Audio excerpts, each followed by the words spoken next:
Alrighty, hey, hi, and hello. So it has been a couple of weeks, and that's okay. Yeah, I'm actually really excited to read Starless Sea, and I like how small the font is and how well usage the page is. Like, look, it's like filled up. Great, good job. Doesn't seem like it has numerical chapters. It seems like dates. Oh, and I've started this already before. I forgot I started this before. I don't remember anything. I remember an apprentice, maybe? A protege of sort. That's wrong. I know that's wrong. Okay, so I'm just gonna start all over. Book 1, Sweet Sorrows.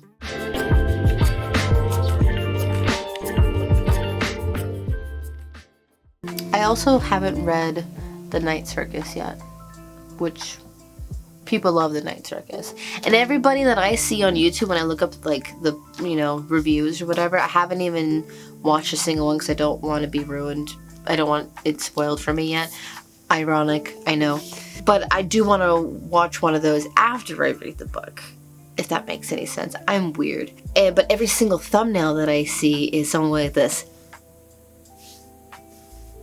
And they're just so happy with the book, right? So I have high-ish expectations. Not the highest, because I don't want to be like disappointed, but like I am looking forward to seeing what everybody else is so excited about. There are a couple people who are like, and I'm just like, okay, so there's gonna be one of those controversial books, but it doesn't look like what it was like with Midnight Library, where, because it's been 4 years for this book, and Midnight Library was less than that, I think, and there was a bunch of reviews just hating on that. So I felt like betrayed, because I was like, how did like half the people that I listen to on YouTube hate it and the other half love it? And because obviously opinions are different with everyone, but I usually just assume that because that I follow these people and I have similar interests and similar opinions as them, that I'm going to follow suit with the same with the book interests. Like if they liked a certain book for certain reasons and then they didn't like a certain book for certain reasons and I have those exact opinions, I'm just gonna, I guess, assume that whatever else they say I'm going to match. And I shouldn't do that. I should just do it for myself. But all right, stop talking, read the book. Or listen, or whatever. Once, a very long ago, there is a pirate in the basement. The pirate is a metaphor, but also still a person. The basement could rightly be considered a dungeon. The pirate was placed here for numerous acts of a piracy nature considered criminal enough for punishment by those non-pirates who decide such things. Alrighty, hey, hi, and hello, The Starless Sea, because I did promise to read it, and I did read it, and I finished it, and at first, I'm not gonna lie, I really wasn't into it. I wasn't like, oh my god, I hate this, but I was just kind of like, where is this going? And then it really felt like it was going nowhere, or it was taking a really slow snail crawl to get to the point, until I realized there's not like one ultimate point, and you're supposed to just kind of go with the flow. And that could either like really entice you or it can really not. They do spend a great deal of time in trying to entice you about making this Starless Sea and the harbor very mystical, and they repeat and iterate constantly, or I should say Aaron Morgenstein does, that, not yet, and someone somewhere will open a door and these doors lead to this, and it's just like, it's trying to be alluring with doors, symbols, repeated words, history, seclusion, and exclusivity. So this exclusivity isn't like elitist, but it kind of has a small vibe of that, where hundreds of people throughout time have opened these doors and have been tested. They have been tested to see if they would be guardians or acolytes, or there's like 3 different positions throughout history and time of this harbor that you can be as. An acolyte is one of them, a guardian is one of them, a keeper is one of them, and they all have their own history and their own jobs and responsibilities, and they have like different like motives when it comes to taking care of the Starless Sea and its harbors. This all sounds like mumbo jumbo because it doesn't actually mean anything yet, I guess in the end it doesn't really mean anything either. But like the whole book is discovering slowly, pieces by pieces, the history that of all the harbors that surround the Starless Sea. So I'll just skip all of that for now until I get to it, because I think I need to start that's not the beginning. It is the beginning of like the timeline of the Starless Sea, but I don't think that makes any sense to where we are in the story. So let's just start from the beginning of the book. So the beginning of the book, it starts with 3 little short story type things. It's like a few pages. The first one is about a pirate locked up in a not like a cage, but like in a jail. There is this girl who comes to feed him, and the first one gets really scared and runs away, and then there's a different girl that comes, but every single day she like, when she's feeding him, she gets a little bit closer and a little bit closer and a little bit closer, until one day she's talking to him and they stay up all night talking, and they grow in love, I guess, and they grow in an infatuation at least. And she's asking for a story because supposedly, and this is the last day that they have together, and the next day he is to be executed. So he obliges. He gives a story, and I thought that meant the following things we were going to be reading would be the story. It's not.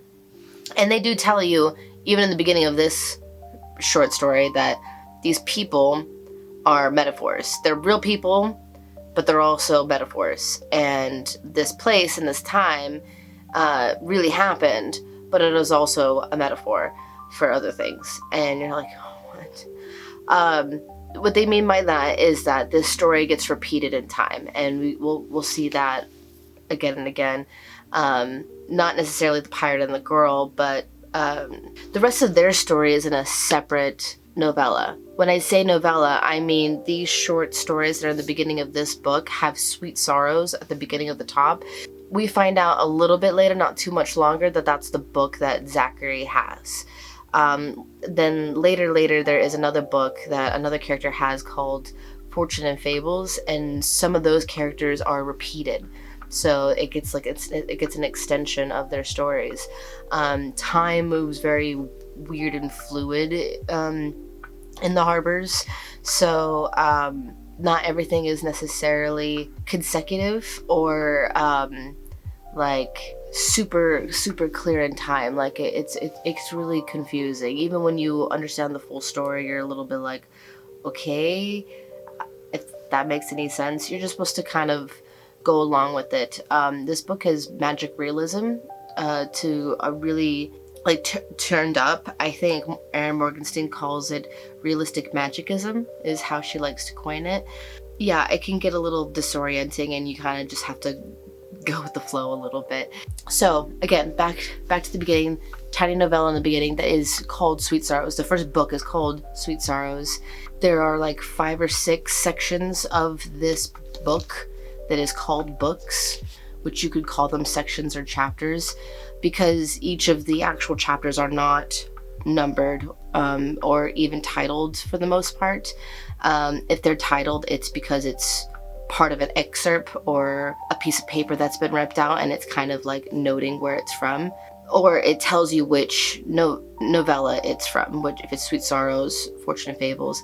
But you only really get Sweet Sorrow stories in the Sweet Sorrow book section, and you only get Fortune and Fable stories, and so on and so forth. It is somewhat organized in that way for you as the reader, but the characters themselves are not getting it in that order. So since you are put into the position of the main character, it is both kind of confusing, but you have more power than the main character does, where you could just flip around the book and read these short stories if you wanted to. The second story is about an acolyte, not the acolyte, sorry. This is the first part where it starts to talk about the Starless Sea and the labyrinth below, and the collections of books and tunnels and rooms and mystical artifacts and all sorts of stuff that it has. And that it's just caverns and tunnels that go forever and ever that people can get lost in or go crazy in. And some people find a door and like never return, and some people go in there, get scared, and like leave. But the acolytes, they not only get tested in this way, but they can, if they pass a certain amount of tests, they will be left alone in the library for like months at a time by themselves, and the ones that don't go crazy will get initiated, and the ones that don't die by the initiation are the ones that remain acolytes. So it's slim pickings, even with all of the random amount of numbers that they bring in. Theoretically, the numbers have dwindled down over the years. When we learn about the acolytes, this is not something that is current in Zachary's time. So this is part of the history of the Starless Sea and their harbors. This is what I'm imagining, like stone caverns and cloaks and candles and, just really, really old. Just around the time where we stopped telling each other stories orally and just started writing it down. And this is like how old I think, or I feel this is. It could even be older, because this mystical place is like theoretically made from time and fate, or because time and fate fell in love with each other. I think it's made from the stars. Basically, the stars were very mad that time and fate fell in love. They kept coming together and just messing up the stars' plans, I guess. They were very unhappy. So they had the owls of Parliament, the Parliament of Owls, and the moon did not agree to it, but it pleased the stars to hear that when the owls decided that if the problem was between the two of them, that one of them must be taken out, and they chose their favorite to stay, which was time. And so the Parliament of Owls tore up fate into shreds. And every once in a while, and so time has been left with chance over the years, and but that every once in a while fate will pull itself back together again, and time will always be there waiting. The owl that ate fate's eyes grew sight better than any other owl before him, and they crowned him the Owl King.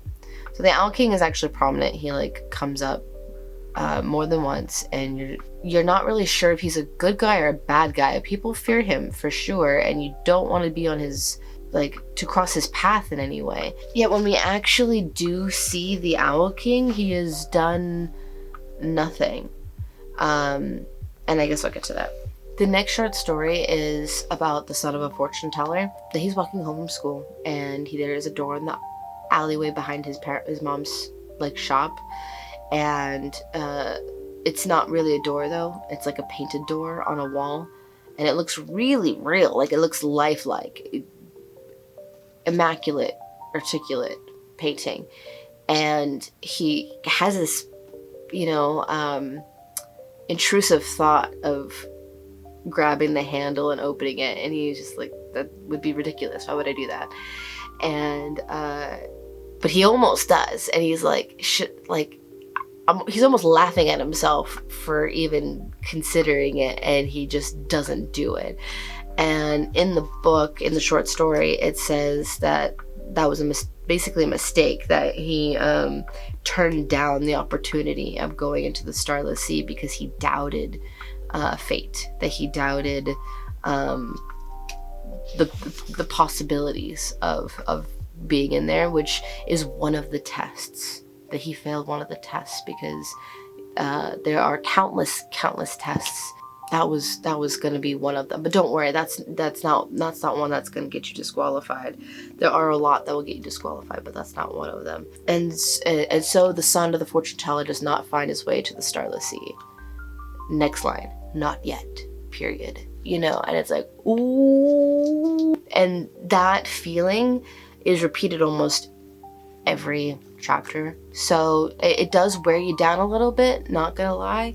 But at this point, I was pretty intrigued. I was pretty excited. And it starts off with a date, January 2015.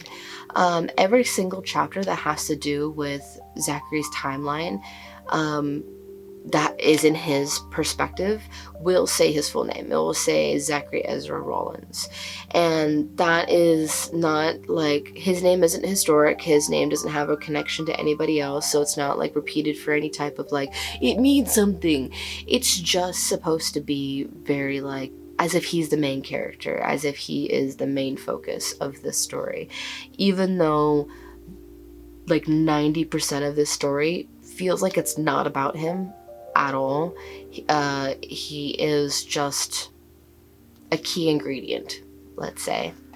At this beginning date, we are at a library, and in this library there is a student who is checking out some books, just kind of perusing some old books, and he finds one unmarked, and he's pretty curious about it.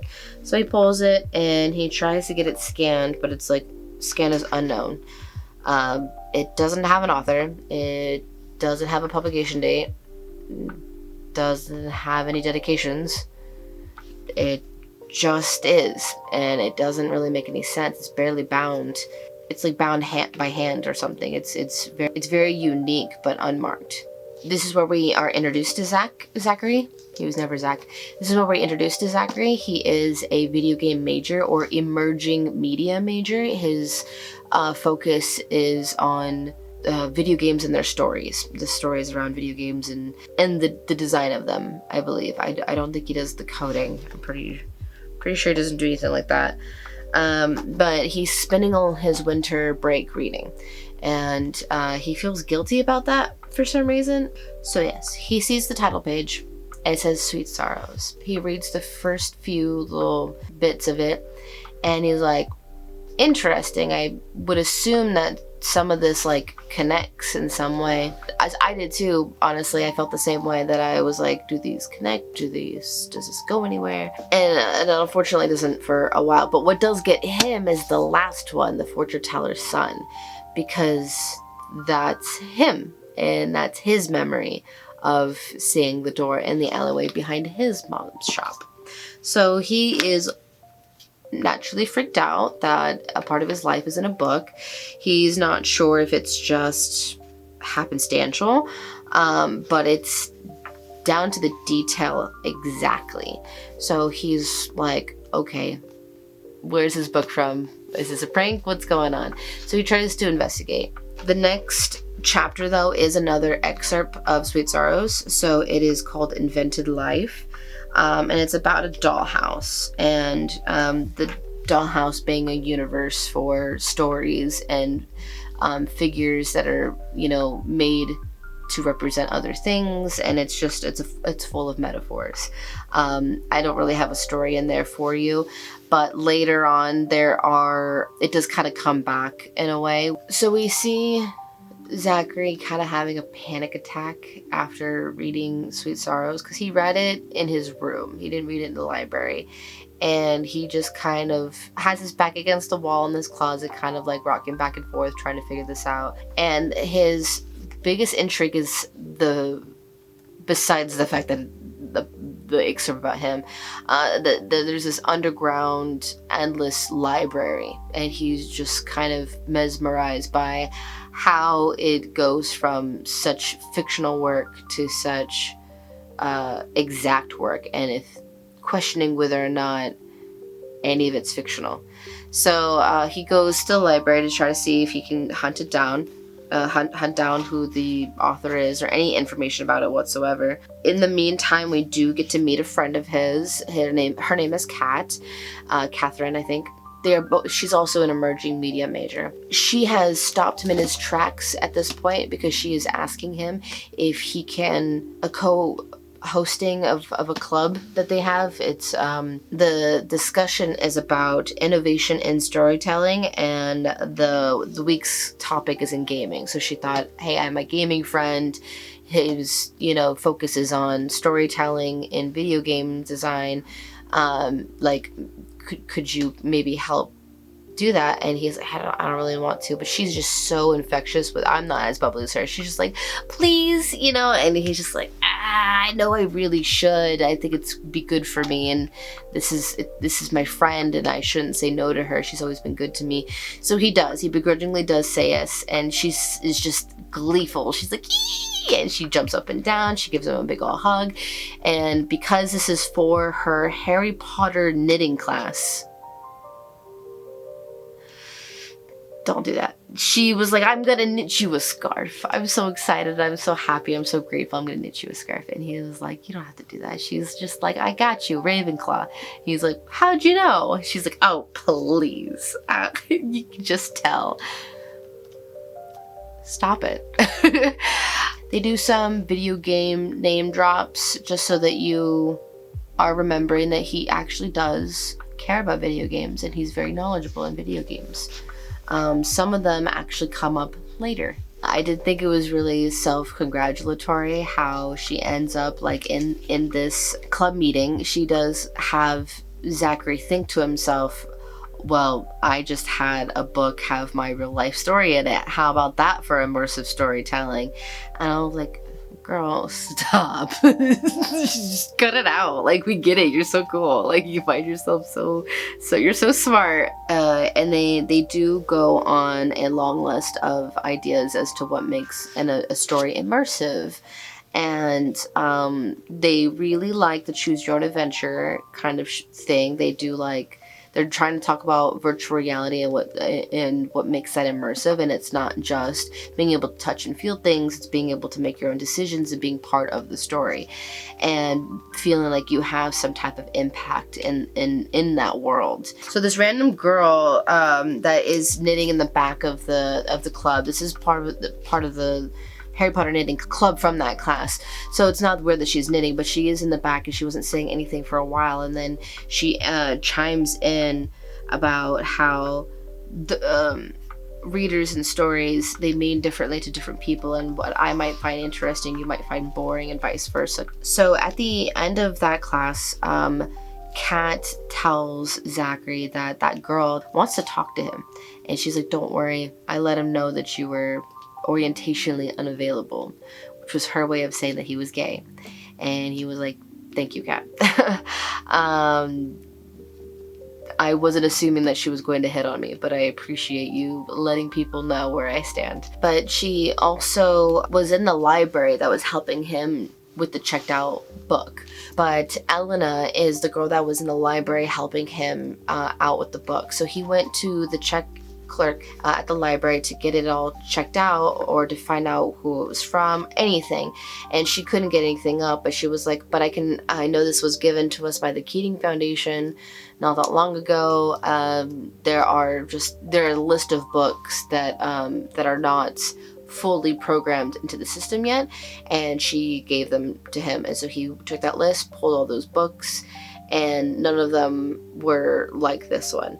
And so he was kind of at a dead end at that one, but she gave him like a false fake checkout code that they kind of like a manual code that they can just temporarily use so that they can keep account of the book, but that like because they don't actually have the information or the barcode for it, so they can't do it in their normal system. So she had to do it just manually, essentially. And I don't think she was supposed to do that, but she did anyways. This girl randomly is not as important as I thought she was going to be. I thought she was going to come up a lot more. And other than helping him out this one time, she has also cross-referenced, you know, this, that in the system, as she says. She gave him the piece of paper, and it says, from the private collection of F.S. or J.S. Keating, donated in 1993, a gift from the Keating Foundation. Fun fact, that's my grandmother's last name. I don't know if that's her maiden name or the name that she married into. I think that's the name she married into. The next excerpt is about guardians and about their duty into protecting the Starless Sea and the harbors, where the acolytes will have the taste of taste of honey that like tastes like smoke burns on their chest. I think a bee that burns on their chest. The guardians will carry a key around their neck that is representative of the key that was dipped in gold. They eventually all have different keys. They all have different, like their own individual unique one that is theirs. The guardians have many stages as well of like tests and ways to prove themselves a little bit differently. They're more about putting them in different rooms and giving them different these are just like different mental tests. I don't know how to describe it, I guess, but they have them staring at the pendulum of the heart for a long time, walking the shores of the Starless Sea, which it's starless, so it's pretty dark, and it's pretty terrifying to think of falling in and not being able to survive or get saved. There's something called the egg stage. They take an egg with them for a 3-year mark, and the egg has to stay unbroken when they return. So it's crazy terms to follow. But then when they do pass their test, have to answer the ultimate question: would you give your life for this, to protect the harbor, to the Starless Sea? And if they say yes, they are given a sword, a unique sword, a sword that's just for them. They get that tattooed on them, so they don't get like a real physical one, sadly. But that is the Guardian's symbol, is the sword. So we have the acolytes, which are the bees, and the guardians, which are the swords. Next, Zachary goes with Kat to the bar, a bar called the Griffin. Very cute, very mythical. This is pretty like regular for them, that they do on a regular basis. In this scene where he like is talking with Kat, there's like a lot of ambiance going on. It's really nice. This would be really interesting to see in a film adaptation, where he ends up going to the bathroom and he's washing his hands and he's like splashing his face. And he feels kind of woozy, not in a sick way, but like time is feeling like deja vu-esque, right? And to the point where he looks at a blurry man's face in the mirror and he doesn't really recognize that it's him, and then until he comes into focus. And so when he comes back, his friend was like, oh, that guy was totally checking you out. And he was like, who? And she's like, oh, that guy, oh, he's gone. And you're just like, okay. There was actually somebody there. She wasn't lying. But you don't know or think about this forever, and it doesn't really seem relevant. Somebody was there to kill him. So within his searchings and his findings about the books and everything, he doesn't really, like I said, get very far. Keeps looking up things about Sweet Sorrows, and all he gets, or Sweet Sorrows or Starless Sea, and keeps getting random like video game references, which is kind of funny when you think about how his algorithm is probably tailored to exactly that. But then he eventually finds a picture, and it's just black and white, and it's people in masks, and they're in like tuxedos and these, this lavish party kind of attire. Around a woman's neck is 3 chains, a key, and a sword. And then he is looking into the information on that picture, after you click the source link. And it says the Aliquin Hotel Annual Literary Masquerade 2014. So that was last year. So he's like, okay, if it's annual, that makes it seem like there's gonna be one this year. The next excerpt is not of Zachary again, is once again a part of Sweet Sorrows. There is a door in the forest that is covered in rubble, and in the middle of just like debris and stuff from just age over time. And there is a little girl that is walking around through the forest and wandering, and this is what she does. She wanders, she explores, and she wanders, and she tries to find this and that, and she has no really that many worries or cares in the world. She's very careful, but and people, there's nobody around her to watch her right now, so she's just kind of like, I know how to get back home. I don't think I've ever gone this far, but it's okay. And she keeps going, and she finds this pile of stone, just piles and piles of stone, like a wall of broken down rocks, and it was probably a house at one point. And she crawls over it, and she does find this like this doorknob on the floor, this shiny brass. And she's just like, huh.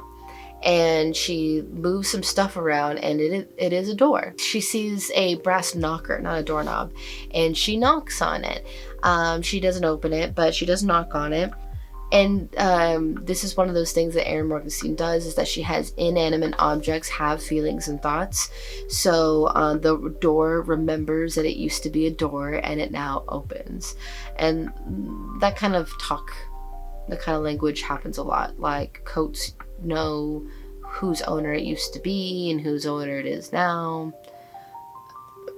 Talks like that all the time. But the door opens, and the earth beneath her crumbles, pulling her down. She doesn't scream. The door is destroyed in the fall, but she is saved by tangles of vines. And that's the last we hear about her for a minute.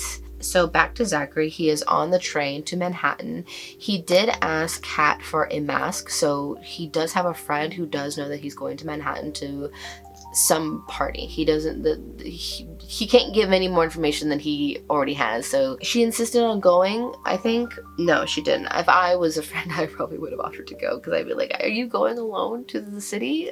You should want someone to go with you. He spends some time looking at the picture again while he's waiting. He really focuses a lot on the story and what he knows. So a lot of the same information is repeated a lot. So if you're going through it and you're just like, I don't really feel like I'm getting a lot of progress on the story, it's probably because the character himself is kind of going over the information that he's gathered and trying to kind of spell it out for himself. So he is spelling it out to you too, but I think he's just trying to come into terms with all of it. The last text conversation he has with Kat is around this time, though, before he gets to his hotel, is that she gets a text from him about halfway done with the scarf that she's knitting for him, and he says, that's great, looks great. And then that's pretty much it, I think, between the two of them. The next excerpt in Sweet Sorrows is about the multiple doors all over the world, and how there are so many doors, and some never get opened, some get opened and never really explored, some get open and people explore and leave and come back, leave the harbors and come back to the surface and forgetting their time there. Some people forget that there was ever a door at all and stay in the Starless Sea, or vice versa. They're just giving you every single possibility that what could happen to that door, and some get damaged before anything can happen to them. Some just get hidden and blocked away. Finding these doors are considered opportunities. These are considered symbols of opportunity. After Zachary gets to his hotel room, he puts all of his stuff down, like his glasses, and he has his contacts in, and he really wants to just look decently well. He has a suit that he's hardly ever worn, so he's a little uncomfortable, but he's ready to go. So he's at the Aliquin 4 minutes, not too long after he leaves his hotel, and he's immediately struck with, I do not know what I'm doing. I don't know why I'm here or what my end goal really is, except to gather intel, and I'm party crashing while doing it. So it is he's a little nervous. He doesn't really know how to go about this, because he doesn't know what he's doing. So he kind of just wanders in, goes through. He enjoys the music and some of the drinks. The drinks are literary themed. I forgot the other one, but the one that I wanted to try was the Drowning Ophelia. There is a painting of Ophelia that I very much love. Lemon and fennel syrup with a rosemary sprig. When they ran out of fennel syrup, they put honey instead, and he said he enjoyed it better. So I actually want to try this cocktail for myself, both versions. So I'll try to make a fennel simple syrup real quick and do a little, I don't know the ratios, but I'll just have fun with it. I don't know, I can look something up. No, but the napkin did have a quote from Hamlet. They had Hemingway daiquiris and vespers and flutes that said "drink me" like Alice in Wonderland. And then there were fortune cookies with 3-sentence stories on it, 3-line stories on it. He was looking over at the costumes, and his favorite one is this woman who has her rendition of Max from Where the Wild Things Are. So she has like a crown, she's got like a furry dress, she's got just very telling signs that she's that character. And apparently no one's recognized her, and she's the only one that has like, that is actually talking to him. There's a very random moment where somebody asks him if he has seen the cat from the building, and he's like, no, I haven't seen the cat. And he was like, and they're like, oh, well, she was just here. And he was like, I don't know what to tell you. I don't know where the cat is. And so he doesn't do anything about that. I don't know if that was supposed to be a distraction to lure him away, but the lady dressed as Max, from Where the Wild Things Are, has come up to him and asked if he would like to dance, and he was like, yes, please, that would be great. They're having a nice time talking to each other about the party, and about her costume, about the cat, what brings them here tonight. She is not about to say, I think, but something catches her eye, and she stops herself from saying anything, and then someone takes a picture of them, and so she ends up bowing to him, and she leaves, and their dance gets cut short just a little bit because they just started. He ends up just kind of like teetering away from the dancing and watching everything, and he's about to give up because the party's ending, and he didn't really get any information that he thought he was gonna get. Like, he ends up like being really close to a door, pulls him, and like closes like the door, and like as they're walking through this doorway, they're going through like a corridor or something, a room of sorts, before another door is closing. And as they're walking, this guy is whispering a story to him about a parliament of owls, saying like how time fell in love with fate and it was very problematic. And he tells him the story, and Zachary feels a hand guiding him and moving him and whispering in his ear this story, and he just keeps following, doesn't scream, doesn't yell, doesn't make noise. I've always been warned against this exact thing, so I'm very shocked. But he ends up telling him this story, and he like looks around for this guy, and there's nobody there. After he gets like a card put into his hand, he smelled really good, which was the last thing that Zachary kind of knows, is that the guy smelled really good. Not that situation was creepy, but some mysterious man came and went and like told him a story, and he smelled really good. And then that cat Matilda found him. So, if a cat finds you, you're a good person. He picks up the business card that falls out of his pocket in that moment when he goes to get another drink at the bar, and it says patience and fortitude, 1 a.m., bring a flower. And it's like 15 minutes till. And on the back, there's a bee. And I'm not gonna lie, I did think it initially said, I am, period, bring a flower. I did, until it talked about what time it was. I was like, oh, I think it's 1 a.m. And we, once again, switch to an excerpt of Sweet Sorrows. There's 3 paths. This is one of them. So this is about keepers and the keys around the keepers. They are there to keep the stories safe and to keeps it locked up and safe, and make sure that things are where they need to be and everyone is taken care of. So the keeper is a lifelong position, and the next following keeper will replace the last, which doesn't make a whole lot of sense to me because I'm pretty sure there's only one keeper since the beginning. So I don't know if there's many keepers, like there's been multiple keepers, and the one that we know in the story has been there from the beginning and all the other ones have just been honorary. I'm a little confused by that specific detail, but the keeper that is in the story that we know has always been there since the beginning. So I think he is like metaphorically time, considering that he is always there waiting, and his fate is always showing up in different forms and different bodies and different reincarnations. So pulling herself back together again to be with him again. So Patience and Fortitude are the lions outside of the library in New York. And so he tries to get there as quickly as he can. There is a paper flower that is cut from the books of pages that he has on his lapel because it said to bring a flower. And so he did the best that he could, and that was all that he could muster was a paper flower. A woman in a big fluffy furry coat that looks like a polar bear, he describes, bumps into her and she's like, "Oh, I'm so sorry, I should be watching where I'm going." He's like, "It's fine." I thought that she was slipping something into his his coat, like a tracker or something.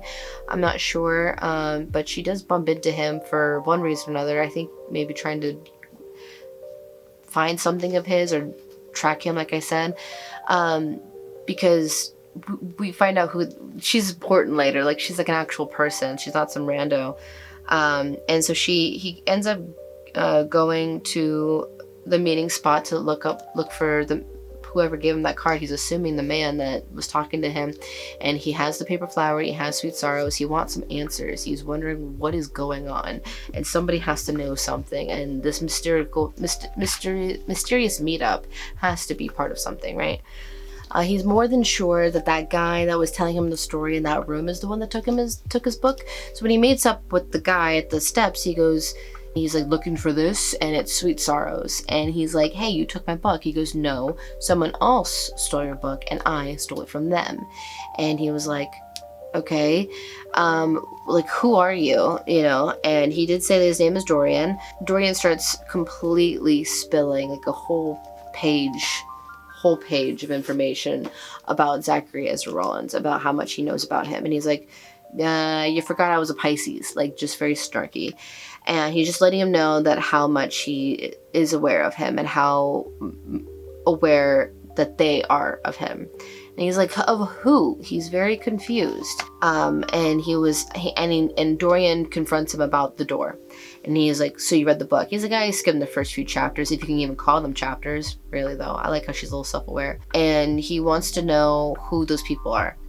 And Dorian and everybody else always gives these half-ass answers. They don't give him any answers about anything. It's really frustrating, because if they just spent like maybe 5 minutes giving any type of history whatsoever about these places, he would be less confused and a little bit more aware of what's supposed to happen. But I think they almost freaking do it on purpose, so they almost see like they can manipulate him into just being so curious and trying to figure out what the next move is, that he's not even seeing that he's walking straight into the Venus flytrap. Like, it can be kind of frustrating to read, because especially when you know what happens, you're like, okay, so I spent all of that time for you to just kind of like play with me, and to play with him. A lot of stuff goes back and forth. He like tries to learn about the Collectors Club. Collectors Club is where Dorian's from. It is what the Guardians have turned into. So Allegra is the woman in that big furry polar bear coat. That is Dorian's boss. She used to be a sightseer in the Starless Sea. She used to be from the Starless Sea, and she saw a future that she did not like. She got very scared of it, and she wanted to prevent it. And to do that, she said that, "I have to protect the Starless Sea under any costs."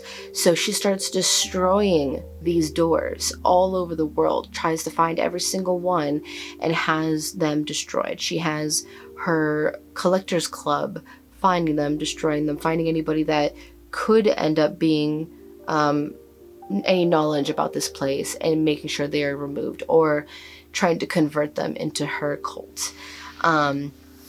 And this has worked on Dorian, and he has been part of her cult for a while, supposedly has killed quite a bit of people for her, and Zachary was supposed to be one of them. At the very least, Maribel was, so we get to learn who Maribel is in just a little bit. Sweet Sorrows, the next excerpt, is called Honey and Bone, and this one is about a man lost in time. So there's a man lost in time, traveling and looking for someone.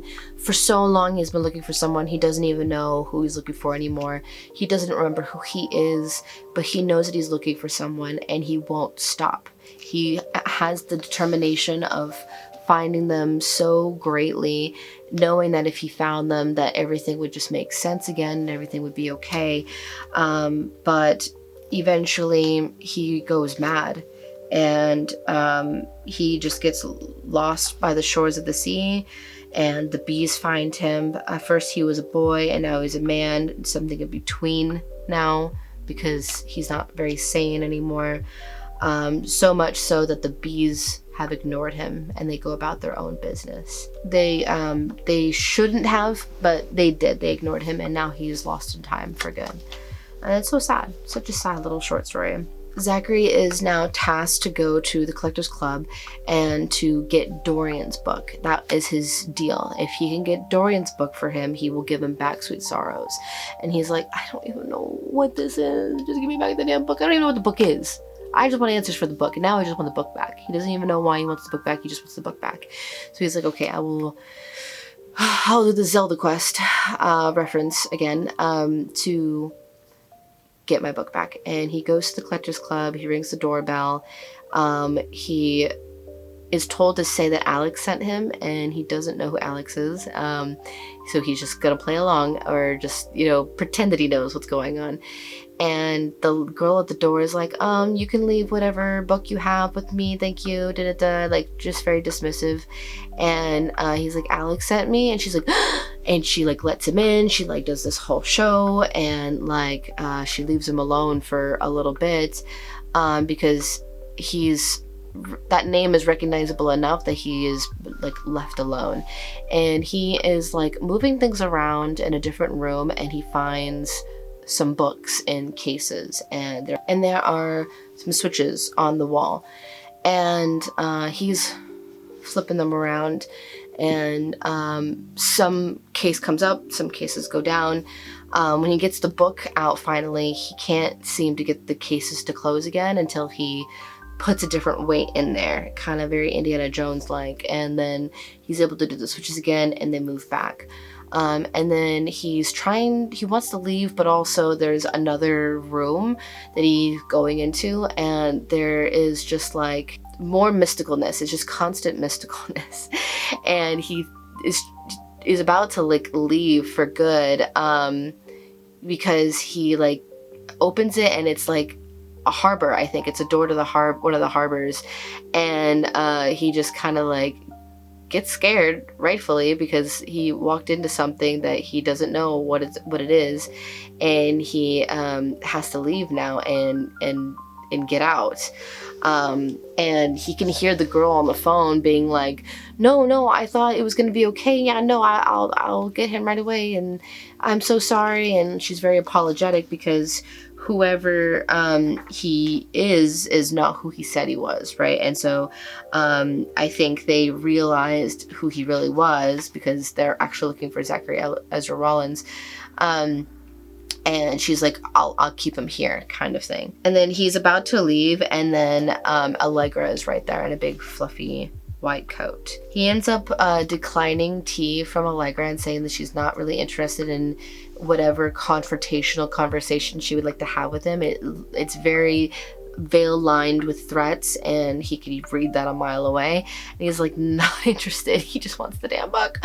And so he gets to Dorian, he gives him the book, and he's like, where's my book? Like, give it back. And he was like, what happened? I thought I told you. He was like, I just declined an invitation from late night intimidation tea from a lady in a fur coat, so give me my book back. Like, he's like, I'm just so already done with this. And so he was like, okay, can I have the book? And he was like, not yet. You did that because I asked you nicely. This is not the real task before I can give you the book. And he's like, I'm not playing around. Well, and then Dorian's like, well, if Maribel holds up her end of the bargain, we should be good. And he's like, what are you talking about? So he takes him, he promises that all of his stuff from the hotel will be reunited to him at some point, but he's got to take him. He's actually impressed and surprised he even made out of the Collectors Club, which to me tells me that you were just going to sacrifice him to the Collectors Club, which makes no sense to me in the grand scheme of the entire story and their goal of everything. But he seems to be impressed nonetheless. And so Zachary is like not unsure what Dorian's talking about. He's like, what do you mean you were, with Maribel? And he's just like, why do you think I know this woman? And he's like, because you danced with her at the party. And she was like, he's like, oh, the girl dressed up as Max? Yeah, I danced with her, but I don't know who she is. So Dorian takes him to a door. It looks not like a door, and he just sees, 1 second he sees Dorian, the next he doesn't, and he's like, hello Dorian, what the fuck? Ah!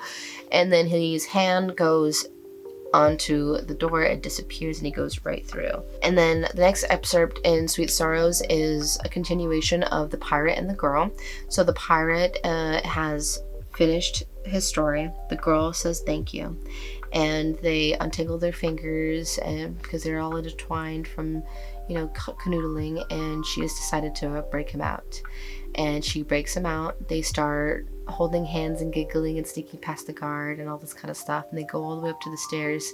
They know that this is their last chance together in peace before all hell breaks loose. They know that this is probably their last moment together as together before the consequences of their actions reap to sow, right? The next excerpt is called Interlude Number 1, Another Time, Another Place. So this is just another excerpt that is not part of the short stories of Sweet Sorrows, of Fortune and Fables. So 14 years ago, this is about a woman who identifies as a witch, and she's very proud of it. I think it's about Zachary's mom, about like when she was either young and a woman came to her telling her about her fortune, and whatever she saw scared her enough that her mug fell on the floor. So I don't know if she saw the ending, but if she did, she probably wouldn't have been as calm as she was. So book 2 is Fortune and Fables. And I do gotta say, I do love these short stories more than I do like anything else in this book. So that honestly, what they do is that they have like a mini book of like all the short stories. I would probably keep that one. I would like that, I think. The first story in Fortune and Fables is the Star Merchant. So he sells stars to people, and people love it. They get stardust. He does meet somebody in a tavern, bar, hotel thing, a keep, and he asks if he wants any stars. He goes, I don't want a star. He goes, of course you want a star. Everyone wants stars. And then he tells him the story about time and fate, and how he basically doesn't fuck with stars, that he doesn't like them, that he thinks that they're vile, and that they take everything from you love-wise. So he thanked the traveler, thanked the Star Merchant for wine, and went to bed. And then the next morning, the merchant came out and wanted to speak to the traveler again and say thank you for such a good conversation. And the Star Merchant was politely informed that they had no other guests there, so he was the only one. So who was he talking to? So Zachary is now in a very fancy elevator. With like a couch and all this stuff in there, and he's covered in paint, I think. Yeah, he walked through a painted door, and he just didn't expect anything to happen to him, but now he's like covered in paint. And then when he lands, he gets down, and then there is a door to like let him out, and it doesn't budge, or like out of the elevator, but like outside of the elevator there's a door, and he can't, like, it doesn't budge. He's just like, really? He got really sick of doors at this point. And he really thinks that he has he's dreaming. Like, he really thinks that. But in front of him, eventually, I don't know if it's in front of him, but like near him there are a set of dice and a light, and it says roll. So when he rolls it, he gets 6 hearts. And on each die there's different things. There's a crown, there's a key, there's a bee, there's different things, and he has the hearts. He has all hearts. There is a small glass, and it says drink underneath it, and he's like, okay. And it looks like a small amount of honey colored liquid, not more than a little sip, and he drinks it, and it smells like sweet orange blossom, vanilla, spice, and a little smokiness. And then after that, the door opens, and it looks like cathedral-sized walls, like more so, of just rooms and this big massive space in the middle, and there's chandeliers down hallways, and there's a big giant pendulum with globes and spheres and interstellar type, like planets and moons and stuff like that, like moving around. Like if Miss Frizzle was a witch. Like I imagine quite a bit about that, even though it doesn't describe that, but my brain just makes this big, magical, fantastical, colorful place, and I don't know if it's all that colorful. I know it's very gold. There's a lot of gold going on. So when he gets there, he walks in a little bit more, he gets introduced to the keeper, and the keeper kind of stops him right away, and he asks him who he is and where he came from and what's going on, but not like in like a mean way. He's just kind of like, where did you appear from?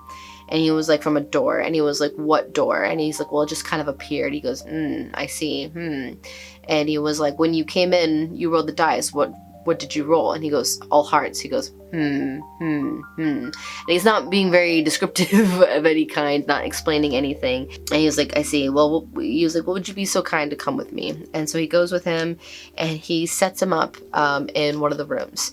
And he makes sure that he's nice and comfortable, that they're going to wait for Maribel. And he's kind of upset with Maribel. He was like, I'm so irritated with, like, he seems like irritated with her, like a coworker he has to deal with. And he's like, she's always just doing things whatever she wants to do. And he doesn't word it like that, but he's like, you know, we'll just have to wait for her. In the meantime, stay put. You know, if you need anything, I'm right here. We have like room service, we have all this stuff. So just like stay put, as if you're a welcome guest. He's just kind of a little bitter about it, but he's being pretty proper. So he goes into the room, and he has a bunch of personalized stuff for him, and he's like, oh, well, this is nice. Oh, and the next morning he gets like treats and stuff like that. He just says he wants some breakfast, and he gets like a whole basket of treats from the kitchen, and he's just like, ooh, I could get used to this. But the next excerpt is The Key Collector, and this is about an old man who's been collecting keys for his entire life. He started just as a collector, and then he has just kept every single lost or broken key that he has found or people have donated. His entire house has been filled up to the brim with these keys at this point. His entire front patio is decorated with them. He has a whole backyard with them strewn across lights and lanyards and ribbons all over the place, and just buckets and pots and mugs filled with them. And it could take forever to find something that you're looking for in there, but he does find somebody does come to his door saying that you know, I've been told that you collect keys. And he says, yeah, you know, peruse around while you like. And you know, he makes some tea for her while she's there, and she goes through every single room and she cannot find the key. And he's like, what about this one, what about this one? And she goes, no, it's a very specific key. And she seems to spend all day there and doesn't find it until the very end. She sees it and she goes, this is my key. You found it. You found my key. I can't believe it. And it's a very special key. You can't replace it or recreate it. And he was just so happy to give it to her. And she was like, what can I do to repay you? And he was said, there's nothing I need. Just returning it to you is payment enough. He's just so happy to return the lost things to the owners. She takes this key, puts it through the door, and opens it, and the door opens into the Starless Sea, and the key collector follows, and that is the ending of that short story. Next chapter is Zachary when he gets his breakfast.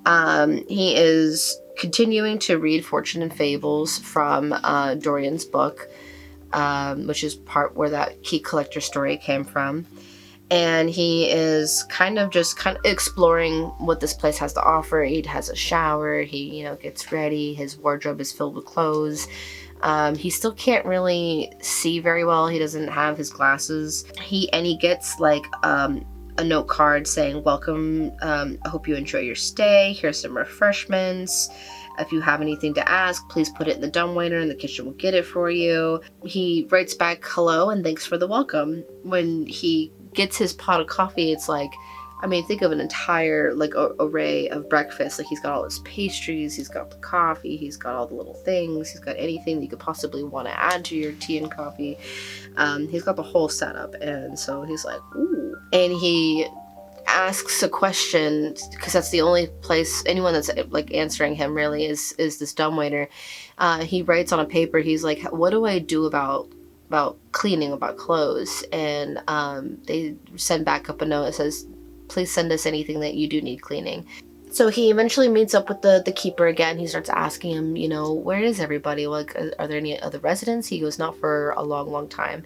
And anytime he's asking him a question, he's giving him like a really short response, not very descriptive, not very informative whatsoever.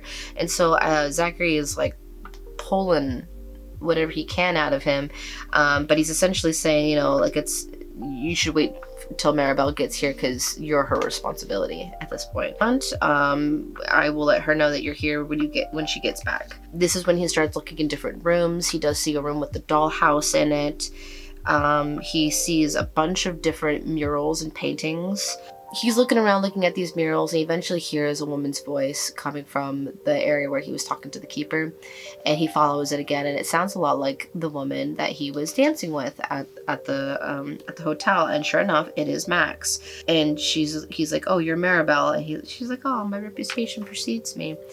And she is she's not trying to be witty in the sense of putting you down. She just thinks that she's witty and funny and tries to like bring light of every situation.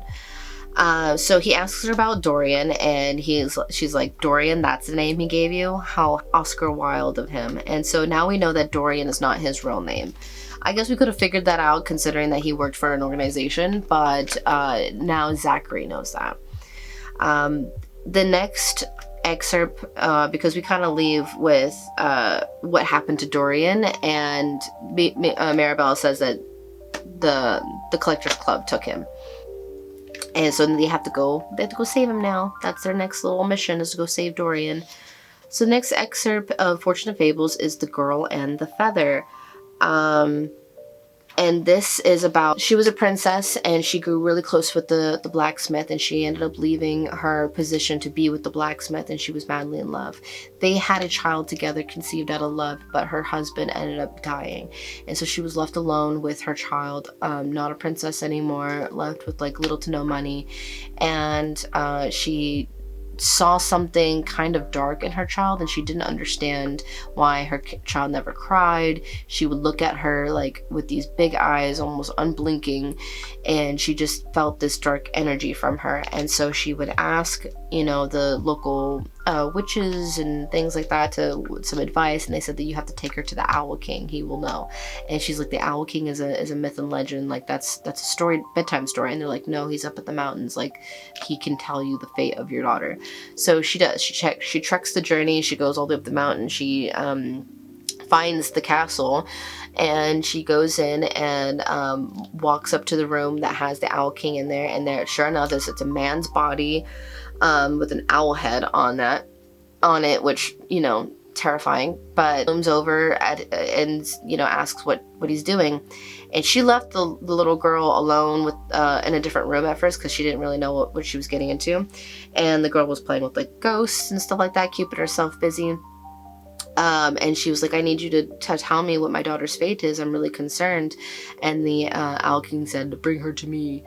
And when she did, he looked at the kid for like, she made the promise to the Owl King that she would bring the child back. But as the days grew on, the princess grew older, and she did get sick and she died. So the daughter, she disappeared, and everyone just kind of rumored about her as being the wild one. Eventually, she just kind of traveled and found her way just by wandering up into those mountains, and did find that castle when she was an adult. And she goes into this familiar corridor, into this familiar room, and she sees the Owl King, and he says, hello. She says, hello. And he says, you have returned. And they stare at each other for a long time, and he said, stay 3 nights in this place. And she goes, and then you will let me go. And then he responded, stay 3 nights and you will never want to go. And she did. She stayed 3 nights and then she never left. She is still there. So now Zachary and Maribel are on their way to go save Dorian. Some mentions of cats. There's all sorts of cats down in the harbor, at least this harbor for now. So we get quite some mentions of that. Maribel goes over the dice. She goes over the drink. She's like, did you take the drink? He goes, yeah, was there another option? She's like, oh yeah. I mean, you could just pour it out. You could just not drink it at all. There's all sorts of things you could do. You could just put it to the side, you know. I don't know. There's all sorts of things that you could do, but most people drink it. And he's like, what did you do? And she's like, oh, I didn't have to do that. And he's like, why not? She's like, oh, because I was born here. Born here? Yeah. Crazy, right? And so he asks about like where they are, what like how it even exists and how this is going down. She said that they are underneath the surface. They are below underground. They are very far underground. That's why they had to take the elevator. It's also like the only way to get to those elevators down to the Starless Sea or to these harbor is through those doors. And so she tries to explain some of that to him a little bit. When they go outside, she's trying to explain to him like, oh, see, like this is the surface. We're going to the surface. We're going to go save Dorian now. And she's like, oh, sorry, it's so poetry out today. And he's like, I'm sorry, what? And she's like, it's poetry. And he's like, what do you mean by that? And she describes it. She's describing the weather. She said, poetry, Maribel repeats. The weather, it's like a poem, where each word is more like one thing at once and everything's a metaphor. The meaning condensed into rhythm and sound and the spaces between sentences. It's all intense and sharp, like the cold and the wind. You could just say it's cold out, he responds. I could, she said. They stop at Starbucks. She goes, I need some caffeine. And he's like, really? We're literally going to save someone's life and you want to go stop for caffeine. And so she goes in there and she orders a very specific drink. She goes, do you want anything? And he's like, sure. And he gives his order, which is a matcha. He gives the name Zelda. And he's like, what did you order? And she goes, information. And he's like, okay. He asked her, did you choose Zelda as in princess or as in Fitzgerald? And she's like, it's a little bit of both. And she's just trying to be quirky and relatable. And I found it pandering and annoying. She gets the information that she needs and they go to where the Collectors Club is. She gets to the door, breaks in a little bit, and then does the alarm code. She punches in the numbers and they seem to be fine. They get into this one room and it's just covered with dangled doorknobs with tags on them. They're from locations and dates and times. They are all doors that they have taken down or found. He eventually asks Maribel, like, how do we know that he's here? And Maribel asks that, are you concerned that this might be a trap? And he retorts, are you? And she's like, I think we're too clever for that. And then in that exact moment, the lights go out except for one, and it is a light above the stairs where Dorian's body is hanging. And there's a skip in already that happened. So we go straight to another short story in Fortune and Fables about an innkeeper that was a widower with no children, and he braves the storms in his cottage, and he just like is a safe haven for travelers through the snow. And for the most part, like, he's had a bunch of people come through, but the weather's been so bad that almost nobody comes through anymore, and he's pretty much alone, and he sleeps and he dreams. And finally, there's a traveler that comes in a cloak. He just greets her and gets her down and warms her up and feeds her and makes sure that she has a night of sleep inside before she can, she comes out and she starts talking to him. And he said, I didn't want to wake you. And she said, oh, don't worry, I came to talk.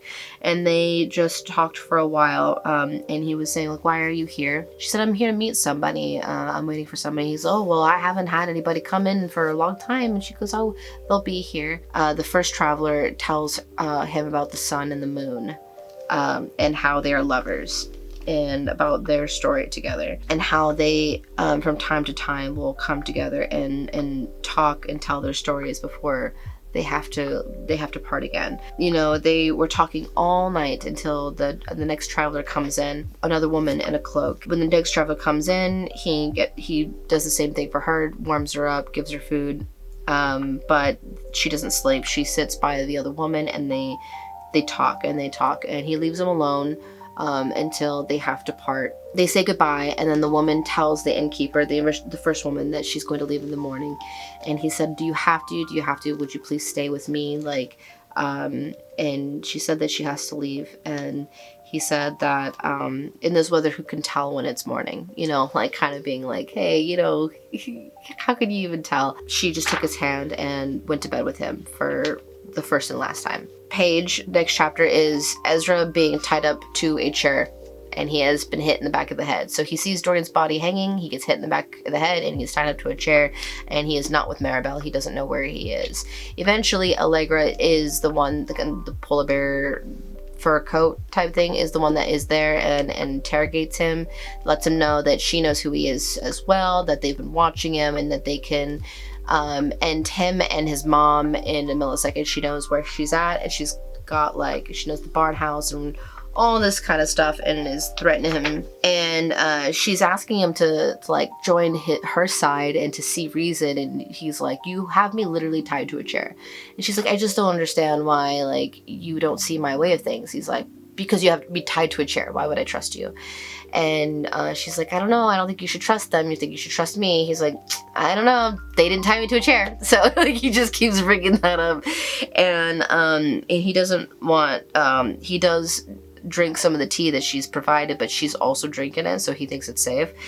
And she does this big metaphor about the egg, about how the world is like an egg and we have to protect it. We can't let it crack, because once it cracks, it'll leak. And that is her job, is to protect the egg. And that stories in her world, the Starless Sea, is like the egg, and she needs to keep it protected and whole, and the doors are like cracks, and she needs to remove them to make sure that it doesn't leak. And she just keeps talking in this very culty, fanatic, delusional kind of way, and he can clock it a mile away, and he just doesn't want anything to do with it. And she's just like, listen, you don't really have a choice. You know, you can go back to your life and pretend literally nothing happened, because we can, do something to you if you don't. Or you can fuck around and find out. And he was just kind of like, okay. He calls her bluff. He says that the egg is filled with gold. And I don't really know what he means by that, but he sees the egg that she's messing with, and because she's doing the metaphor, and he says the egg is filled with gold. The next page is the next short story of Fortune and Fables, which is the 3 swords. This is about a sword maker that made the best sword he has ever made in his entire life. It is so immaculate and so perfect that he is the most proud of it, and he takes it to a seer, and the seer says that this sword will kill a king. And he is so horrified that he has made such a creation, that he is doesn't want anyone to have it, but he doesn't know what else to do with it, so he wants to keep it safe. But he also wants to make sure that that somebody after him will be making sure that it keeps it safe. So he makes 2 more identical swords. So there's 3 in total, and he has 3 children, and he gives 1 to each of them, and they look exactly alike. And he did the perfected hand technique 2 more times so that he couldn't even be fooled, or that he could be fooled too, that he could also be fooled, and that his children did grow up. They did have their swords with them, and they do have a story with them as well. One went adventuring and rarely left him until it got melted down into jewelry. And then one of them went on a sea voyage, and it fell off the boat, and it's in the water somewhere.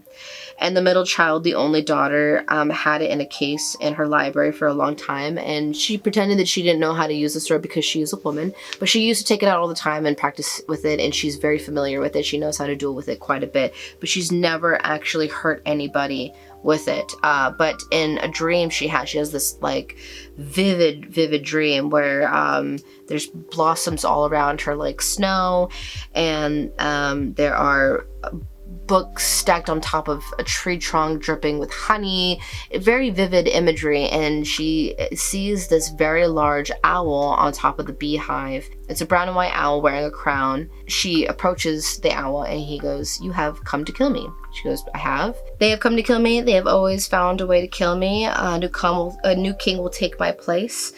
And against the swordsmith's daughter's wishes, she does kill him in her dreams, and then she wakes up. And on her shelf where the sword used to be, the sword has vanished, and now there is an owl that is on there and has stayed with her for the rest of her days. This page is back to Zachary, and he is stuck in the chair listening to Vivaldi because they have it blasting. Maribel comes in to save the day. She goes, "What, you thought I was going to leave you in here alone? No, I'm going to come save you." And they go find Dorian. He is slumped over some boxes. They do drag him out. There are thoughts that Zachary has had. He has noted how heavy Dorian is and how good he smells. You know, he's got a little crush on this older man that he doesn't know. And just as quickly as it starts, it is the next short story, Unfortunate Fables. Once there was a woman who sculpted stories. So this is the one that paints, I believe, or it just says she's the sculptor, not the painter. So she sculpts stories. Somebody has come to her asking her if she would like to sculpt a story for her, something that where she can hide something in the story where that nobody can get to it. And she said, "Okay, but it's going to take me a long time to craft such a story." And she said, "I will wait." And then "I did what you requested, but I do not wish to know what you desire to hide. I will provide a box for it, what will fit in a box." And the man nodded and thanked the sculptor. "It will take a year to finish." So she brings it back to the mouse-like man, says that the box is complete, and he's grateful, gives a kiss in exchange, and it notes that it is the only fair thing to exchange in. Later, the sculptor did not hear anything from the man after he departed, and the story remained in place. Many years later, who sought what was hidden, found the sculptor and cut off her hands. This is the second interlude, is the next page. The pirate that's not a pirate, that's also a metaphor. They end up leaving jail area. They leave, and as they are holding hands, they're excited to leave together. They're gonna escape, and then the darkness pulls the pirate and tears them apart, and they are never to be seen from each other again. And then the next book is book 3, The Ballad of Simon and Eleanor. This one's actually my favorite. A small girl that has been growing up in the Starless Sea. She doesn't have a name. They've given her all sorts of names, but she's never been given a true name. They kind of just ignore her, but she's found names in books that she really likes, and she eventually really likes the name Eleanor. All she does is explore. It talks about how ever since she was a child, all she does is explore. And she looks up at the painter's work and doesn't bother her. The painter does not pry into her exploring, and they kind of just have that dual relationship. No one really takes responsibility for her. Yeah, so she did find a bunny. She's very inspired by this bunny, and when she's asked what she's doing, she always says she's just exploring. The next chapter, again, it's back to Zachary Ezra Rollins. Maribel and Zachary have Dorian, and they've gotten back to the library.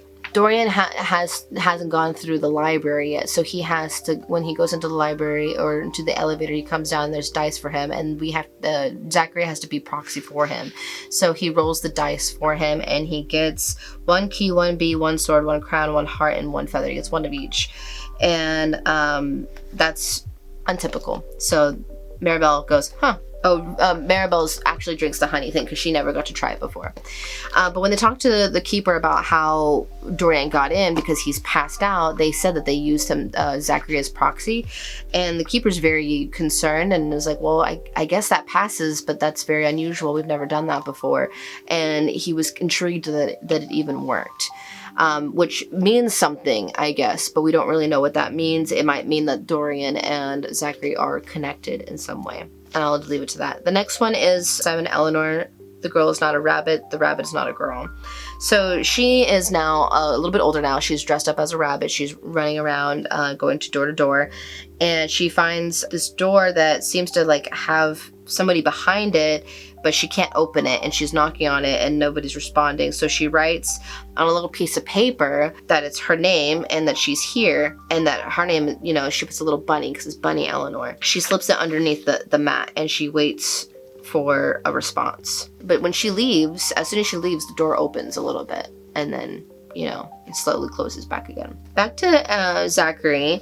He was really sick, and he like fainted after we last saw him. And Maribel's like, "What did you drink? Did you drink the tea that she gave you?" And he said, "Yeah, but she drank it too." And she's like, "That doesn't mean anything. She could have just like been used to the poison." She thinks that Allegra was trying to kill Zachary. They have a friend named Rhyme. She's one of the acolytes in the library. She goes around and she takes care of, you know, the doors and the candles and the artifacts, and she's taking care of all of that. We don't really get to see too much of what Rhyme does or what her job really entails, but she kind of is a trusted being into making sure that everything is in the right order, is where it's at. He is watching Dorian as he's passed out for right now because he's waiting for him to wake up. But he's like kind of like, well, at least you have your book. You know, he doesn't have his back yet. Back to Simon and Eleanor. Simon is an only child. His name was inherited from an older brother who died at birth. He lives with his uncle and his aunt who hate him.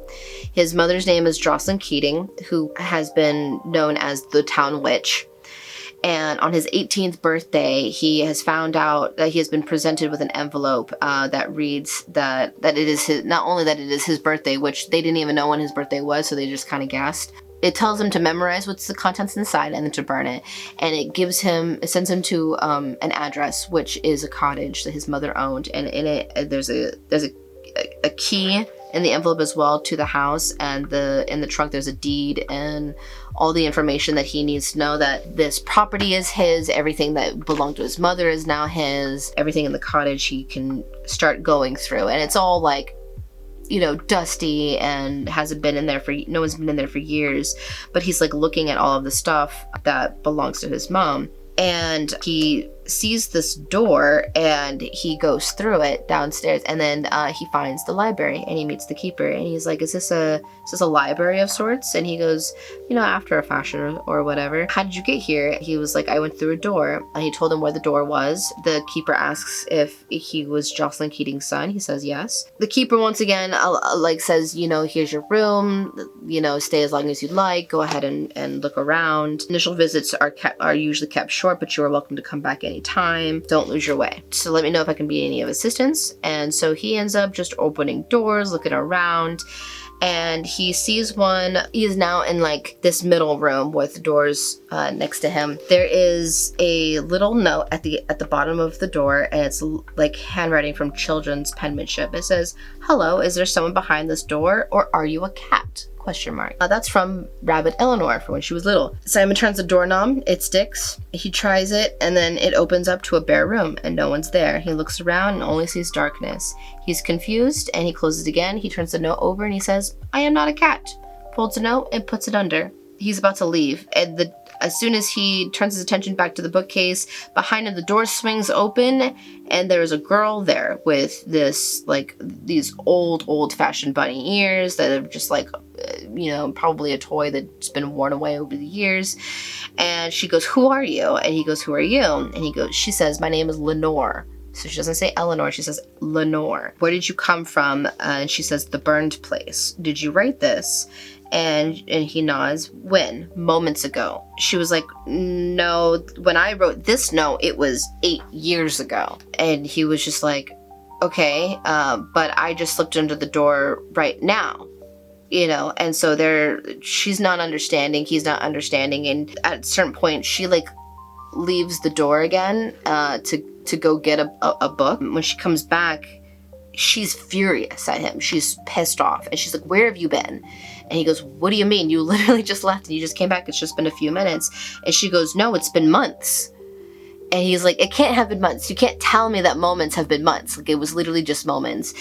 "No, not for me." They're at a loss for words. They talk and they talk. She gives him the book and she makes him promise to read it, and he will. But when she goes to the door again, when someone opens the door, even if he opens his door on his side, she disappears in the room completely.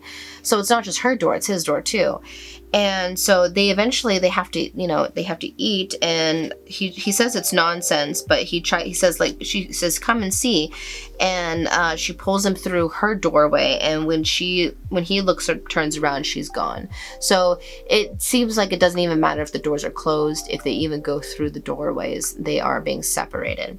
So now we're back at Zachary as Rollins. We will go back to Eleanor and Simon later. Zachary is making all sorts of comments in his head about him, makes a few comments about him being passed out and all that kind of stuff, but then he ends up going to explore, and he sees this cat, and he's just like, hi, what's up? Maybe you can help me out. And the cat just kind of like meows and walks away. And he sees the dollhouse in the room. He sees the burned room.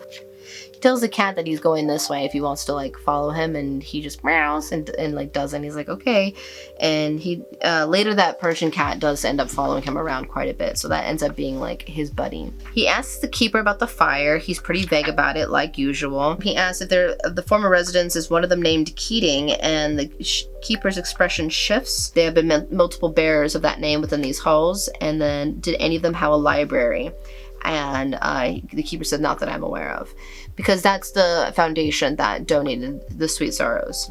And when he showed the book to the keeper, he goes, oh, you have an artifact. You can keep that for now, but that should not leave the library again. And he was like, okay. And then later he is by himself, and there's 4 lines of text that are on a piece of paper that he like steps on, and like he reads it, and it says, the Queen of Bees has been waiting for you, tales hidden within the told, bring her a key that has been forged, another made only of gold. So he's got a little riddle and a journey to go on now, a little mystery. So Simon and Eleanor, Simon's been waiting for hours. He's hungry and calls. He packed food up into his cottage. So he leaves the library, goes, asks the keeper if he can take the book, Sweet Sorrows. He said Lenore gave it to him, and he doesn't really respond to that too much. He has a weird expression. He doesn't really know who Lenore is, and how she could have given it to him. And he said that he'll be back. He drops the book in his cottage, grabs the food, and then goes back to the door where he saw Eleanor. So he goes and he waits, and finally she comes, and they start kissing. They peel each other's clothes off. They have a night of passion together. They just stay there together for as long as they possibly can, knowing that eventually they're going to have to open these doors. The food will run out eventually. So back with Zachary, he stands in front of the statue of covered in bees that he saw earlier. He knew exactly what the note was talking about, but he didn't know how to give her the offerings that she was asking for. So she goes to Maribel, who is drinking wine like crazy in some room. I'm gonna call it the wine room. And it also has a weird mural in it. She says, can I have your key? She has 3 necklaces on, and one of them is a golden key. And she goes, sure, you can have it, whatever you want. And he's like, great, thanks. He asks Maribel more about Allegra, and she does kind of say that they have like a history together, but that she left and that there was not much that she could do about it. She's not really sure. He's not really sure what's up with Maribel and the drinking, but he does see Rhyme go around lighting candles and taking care of things, so he kind of like follows her. And when she does follow her, he like picks up a book that she drops, and it is the Ballad of Simon and Eleanor. So now he gets to read Simon and Eleanor. So back to Simon and Eleanor. They know they can't stay forever the way that they are. The food's gonna run out, and they come up with a plan. Like, what if we leave together? What if we, do you even recognize the symbols on these shelves? Do you recognize any of these books? What can we do to help ourselves? And she vanishes. And so he is distraught, and he finds himself back to the heart of the harbor, which is where the keeper usually is, and he's asking like how he needs to get back into the room that he's locked out of, because the room now just won't even let him in. It just becomes like an empty room. It don't even look like what it was before. It just disappeared. And he goes, oh yeah, that door is not permitted, my apologies. And he was like, it wasn't locked before, I need to get back to Lenore. And he's like, who? And he's like, there's nobody by that name here. And he's like, I'm so confused. Like, I will find her. I will do whatever it takes to find her. Like, I'm not gonna stop. You can't make me. And he's just like, you misunderstand me. It has not been locked. It has been closed. It no longer opens, not for any key. It was a necessary precaution. So it's not like these doors just lock on their own. They seem to be like closing and opening on their own, as well as Allegra doing that. I don't know if Allegra was the one that did this though, because eventually the keeper can't help him and Simon goes off trying to find Eleanor. He takes a lantern and he goes down the halls and he says, I'm going to find her. He's going to open every door that he can until he can find her again. And the keeper says, I suggest you go home. And he said, this is home now, is finding Eleanor. You come to the knowledge that with the same details that he is the man lost in time earlier in Sweet Sorrows. The one that he was looking for this whole time, he is Eleanor, and he's just forgotten who he is and who she is and why he's looking for her, but he's still looking for her.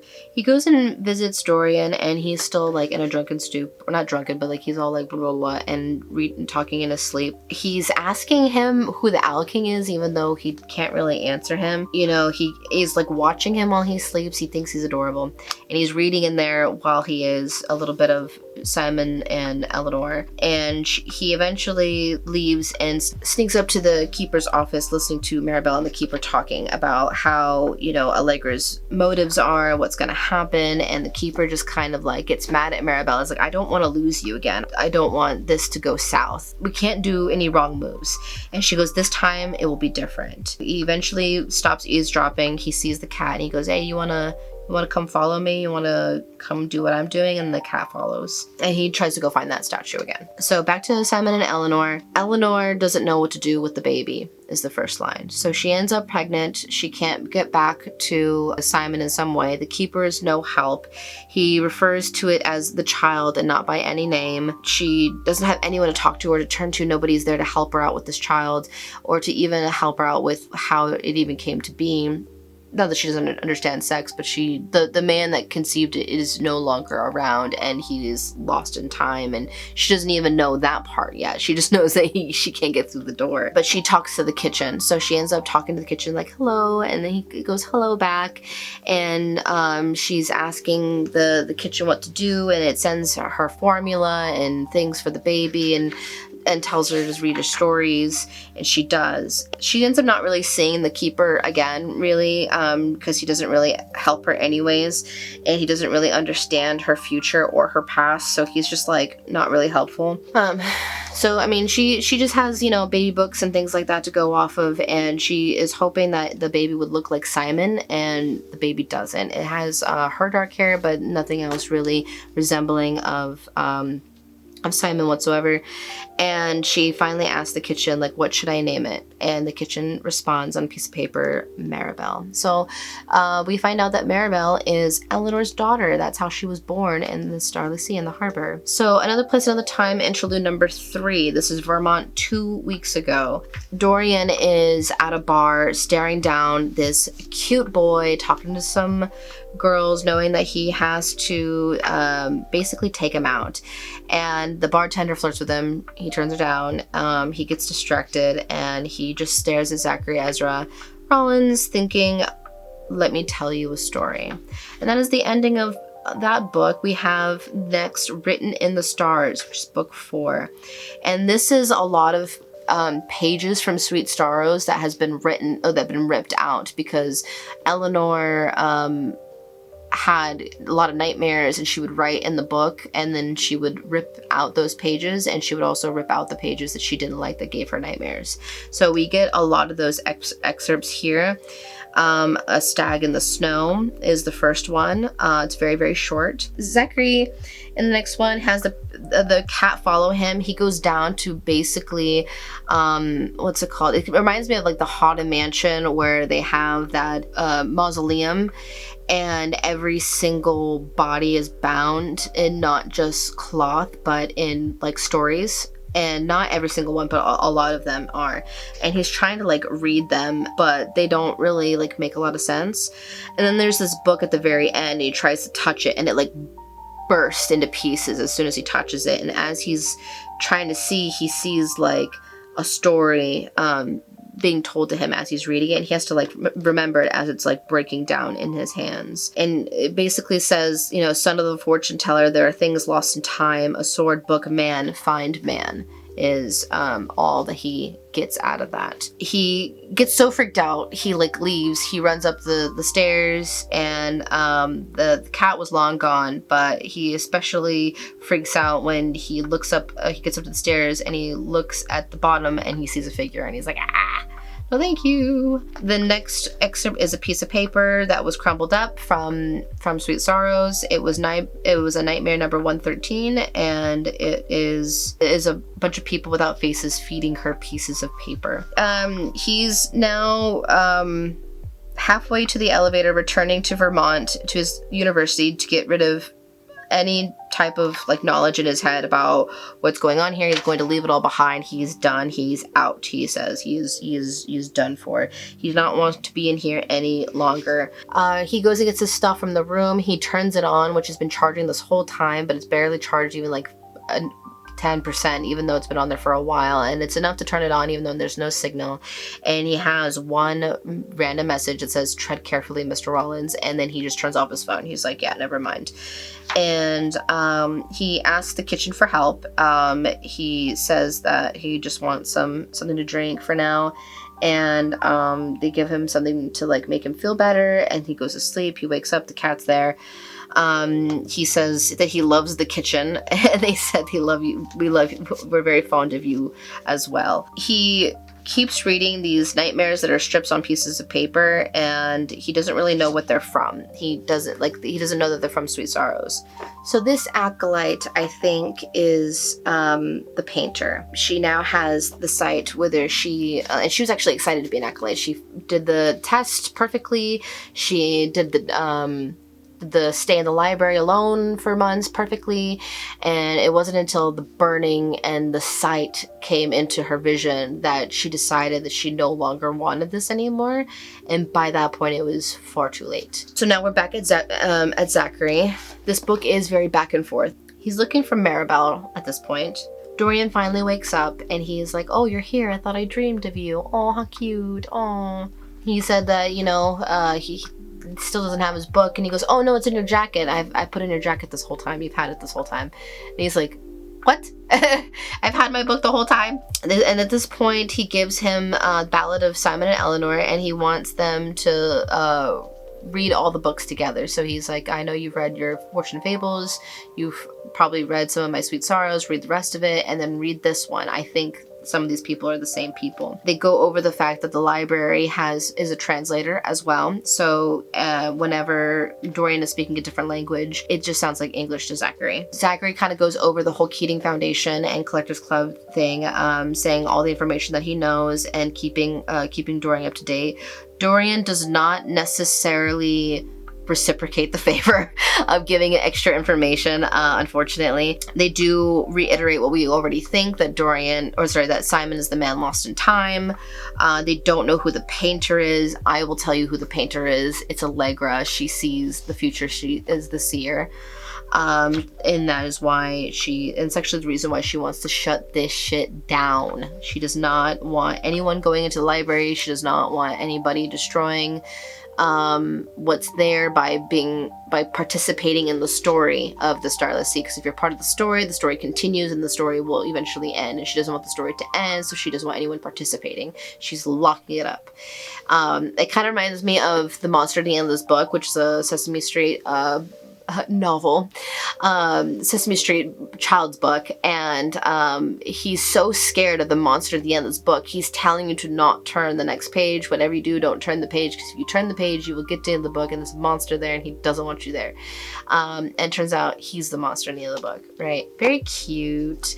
It was one of my favorite books growing up, and it reminds me of that because she's trying so hard to keep people from ending the story that she is also part of the story. She is now the seer that is the antagonist that keeps people away, so that now Maribel and the keeper have to find some other solution, and this some other solution Zachary is a part of now, or has been this whole time. Something that they do in this book is they'll always tell you what a story means. So they'll go over that a few times about what a story means and what a story is and what a story is to us and what a story means to us. And like it just... So next excerpt is a star that has been pulled, as well as been a page that's been ripped.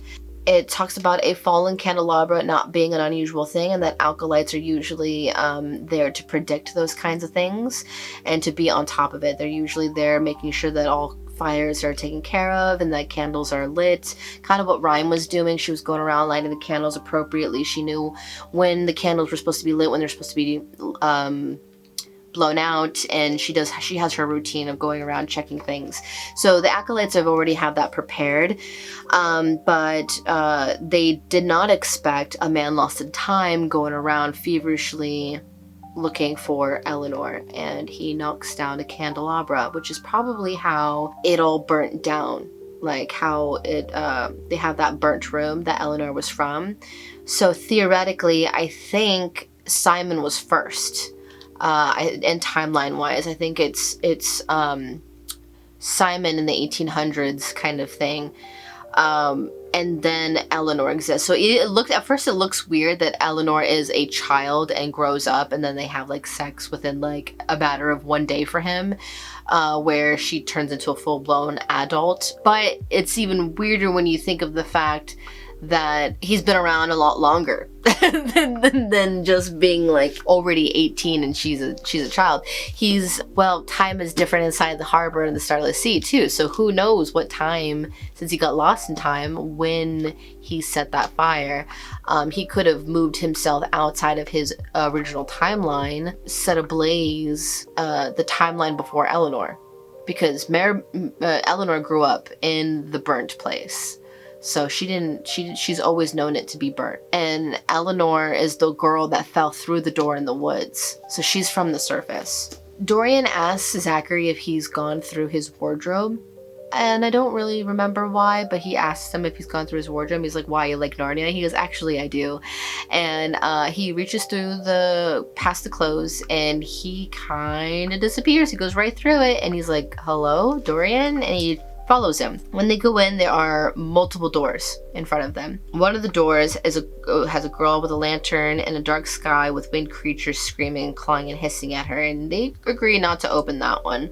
But one of the doors do open, and they follow through, and he thinks he's gonna follow Dorian right into it, but he loses him, and he goes in, he can't find him anywhere, but he does see another man, all old-timey, and he's like, are you here for the party? And he goes, what party? And he kind of responds to some giggling and keeps going. And Zachary's like, did I just see a ghost? What is this? And he hears a party. He kind of goes following it. Everything is kind of decorated in gold and confetti and shimmery shiny. And he follows people into this big masquerade. People are being given like short stories on like pieces of paper, and there's this person wrapped around in letters and words with a story on her. And only a little bit of the stories that he's reading have to do with one another, and it has to do with death and moon and the time. With death, moon, and time. And so he's reading that furiously because he wants to get some answers as to who the moon is, who time is, who fate is. Since moon is actually kind of their friend, it was the Parliament of Owls that destroyed fate and kept fate away from time. And the moon didn't agree with any of the stars' decisions to get rid of their relationship. So I think the moon is the one that created the Starless Sea. The moon spoke with time. They had not spoken in a great while. The moon asked time to leave a space and a soul untouched. Time made the moon wait for an answer. When she received it, there was a condition. Time agreed to help the moon only if the moon in turn aided time in finding a way to hold on to fate. The moon made this promise, though that she did not know how to unbreak that which that had been broken, which, fate being torn up. And so time consented to keep a place hidden far from the stars. So now in this space and days and nights pass differently, strangely, slowly, languid, and luscious. So time made the Starless Sea and the harbor for the moon. So he's like, okay, fine. You want to be with your love, I want to be with my love. Since you did basically nothing to have fate ripped from me, literally, I will create a place for you that is timeless, that nothing can touch your sweet love. And in return, time will do that for the moon, if in turn the moon will help fate and time be together again. Find a place for them together again. Finally, Zachary finds Dorian. They get together and they are dancing together, and his voice whispers in his ear, and so the moon found a way to keep her love. The inn that once sat at the crossroads now rests at another. Somewhat deeper and darker, there will be few and ever find it, the shores of the Starless Sea. And still there, this is where the moon goes, where she cannot be seen in the sky. In another excerpted, another page that's been ripped out, this is about the Starless Sea rising and taking over the library. This is kind of like a premonition. The time has come, it has waited so long, the owls screech and fly high as this Starless Sea continues to rise, flooding the harbor, pulling the books off of their shelves, and claiming the heart for itself. I'm getting the feeling this is not the first time this has happened. Zachary goes through the closet once more with Dorian, and they get to the heart, and Dorian tells him something. They feel a bunch of crashing happening. A lot of stuff is tumbling down, and he says, I need you to know something. And Zachary is like, what? He goes, I just whatever is happening right now, I need you to know that I really care for you, that what I feel for you is real, and that I know it's happening all at like this most random time, but like I really feel like we're starting something here, and you know, if anything happens, just know that. And he's just like, okay. And they're about to kiss, but they get interrupted. They turn and they see Allegra there. Allegra's inside of the library. And she goes, oh, I see that you're still alive, Zachary. And he is just like, what the fuck? And Allegra threatens Zachary. She goes, we have unfinished business. The keeper reacts to Allegra trying to threaten him and trying to attack him. She like tries to grab his wrist. The keeper pushes her away. There's a lot of crumbling and tumbling. The place is falling apart. The big mechanism in the middle that was like the planetary pendulum swinging around, it's kind of broken, and it's just like banging on the floor and the walls, and it's just destroying the place. And at that point, the pendulum hits the floor and breaks it, and they go falling. At least Allegra goes falling first. Allegra slips. He thinks he has some grip. And he meets Dorian's eyes for just a moment before he slips and falls as well. No, Dorian slips and falls. So Allegra takes Dorian down with her, and there's just a moment of eyes meeting, and then he's gone. You know, he's gone down. This is another fortune-telling page where it says the son of a fortune teller walks through the snow carrying a sword crafted by the finest swordsmiths. He actually does get the sword from that sword story, and he has a long, far way to go. Which is so funny that his fortune has been told for so long in these stories that have been ripped out of pages and folded into, you know, hearts and flowers and stars and unicorns. All read by Eleanor at some point. Another place, another time, number 4. Now, we're in Italy 20 years ago. This is about the painter. This is about her basically quitting. She's done. She decides to leave. She leaves her protege. She leaves everything behind, and she chooses her name, and she leaves her door completely. She destroys her door so she can't get back in, at least from not that way. She exits out onto sand where there is a star-covered sea. So she falls out, destroys her door, and she's just on a beach with sand, and there's just stars everywhere. So a quite contrast to what she was with before. Book 5 is The Owl King. My god, there's 2 more books in this damn book. So Zachary Ezra Rollins is the first part of the book. He's being dragged back. So we don't have any more short stories from this point on, I don't think. I think now it is literally just novel. the keeper tells him to breathe. He wants him to relax and realize that, you know, he's not the only one that's lost things. He's also lost Maribel, and he always loses Maribel, or at least what Maribel represents, fate. He's trying to calm him and let him realize that this is not the beginning, this is not the end, this is, you know, things are still going. And he's like, we have to try to save them. The keeper's like, I have lost her and saved her many times. Like, she takes up a new form, and every time I don't recognize her at first, and then I do, and then I realize how ridiculous it is for me not to have recognized her immediately. And he's like, how long have you been here? And he's like, I've always been here. He lets him in on a secret, basically, that Zachary is profited. And he takes him into his private room and shows him that next to his bed is this ginormous portrait of him and Dorian. Is shirtless, holding a sword in one hand and a feather in the other. And Dorian's right behind him, whispering in his ear, and his arms are wrapped around him, with honeybees like swarmed around his fingertips and such. Very weird depictions, honestly, but it was the last piece of Allegra's work. She was the painter that in the seer, and so she was the one that did all of the weird work inside of the library. But it's all representative of the story and the history and the future. So the place is crumbling down. It's happening, and it's up to Maribel and Zachary to go. Maribel always calls him Ezra, which is why I keep calling him Ezra. That's just her fun name for him, and she's like, I'm gonna keep calling you Ezra, and he's like, okay, but I'm gonna keep calling you Max, and she's like, deal. So it's just a cute little thing between the two of them, and they're supposedly friends at this point. They trust each other, and every time she's even like, why, you don't trust me?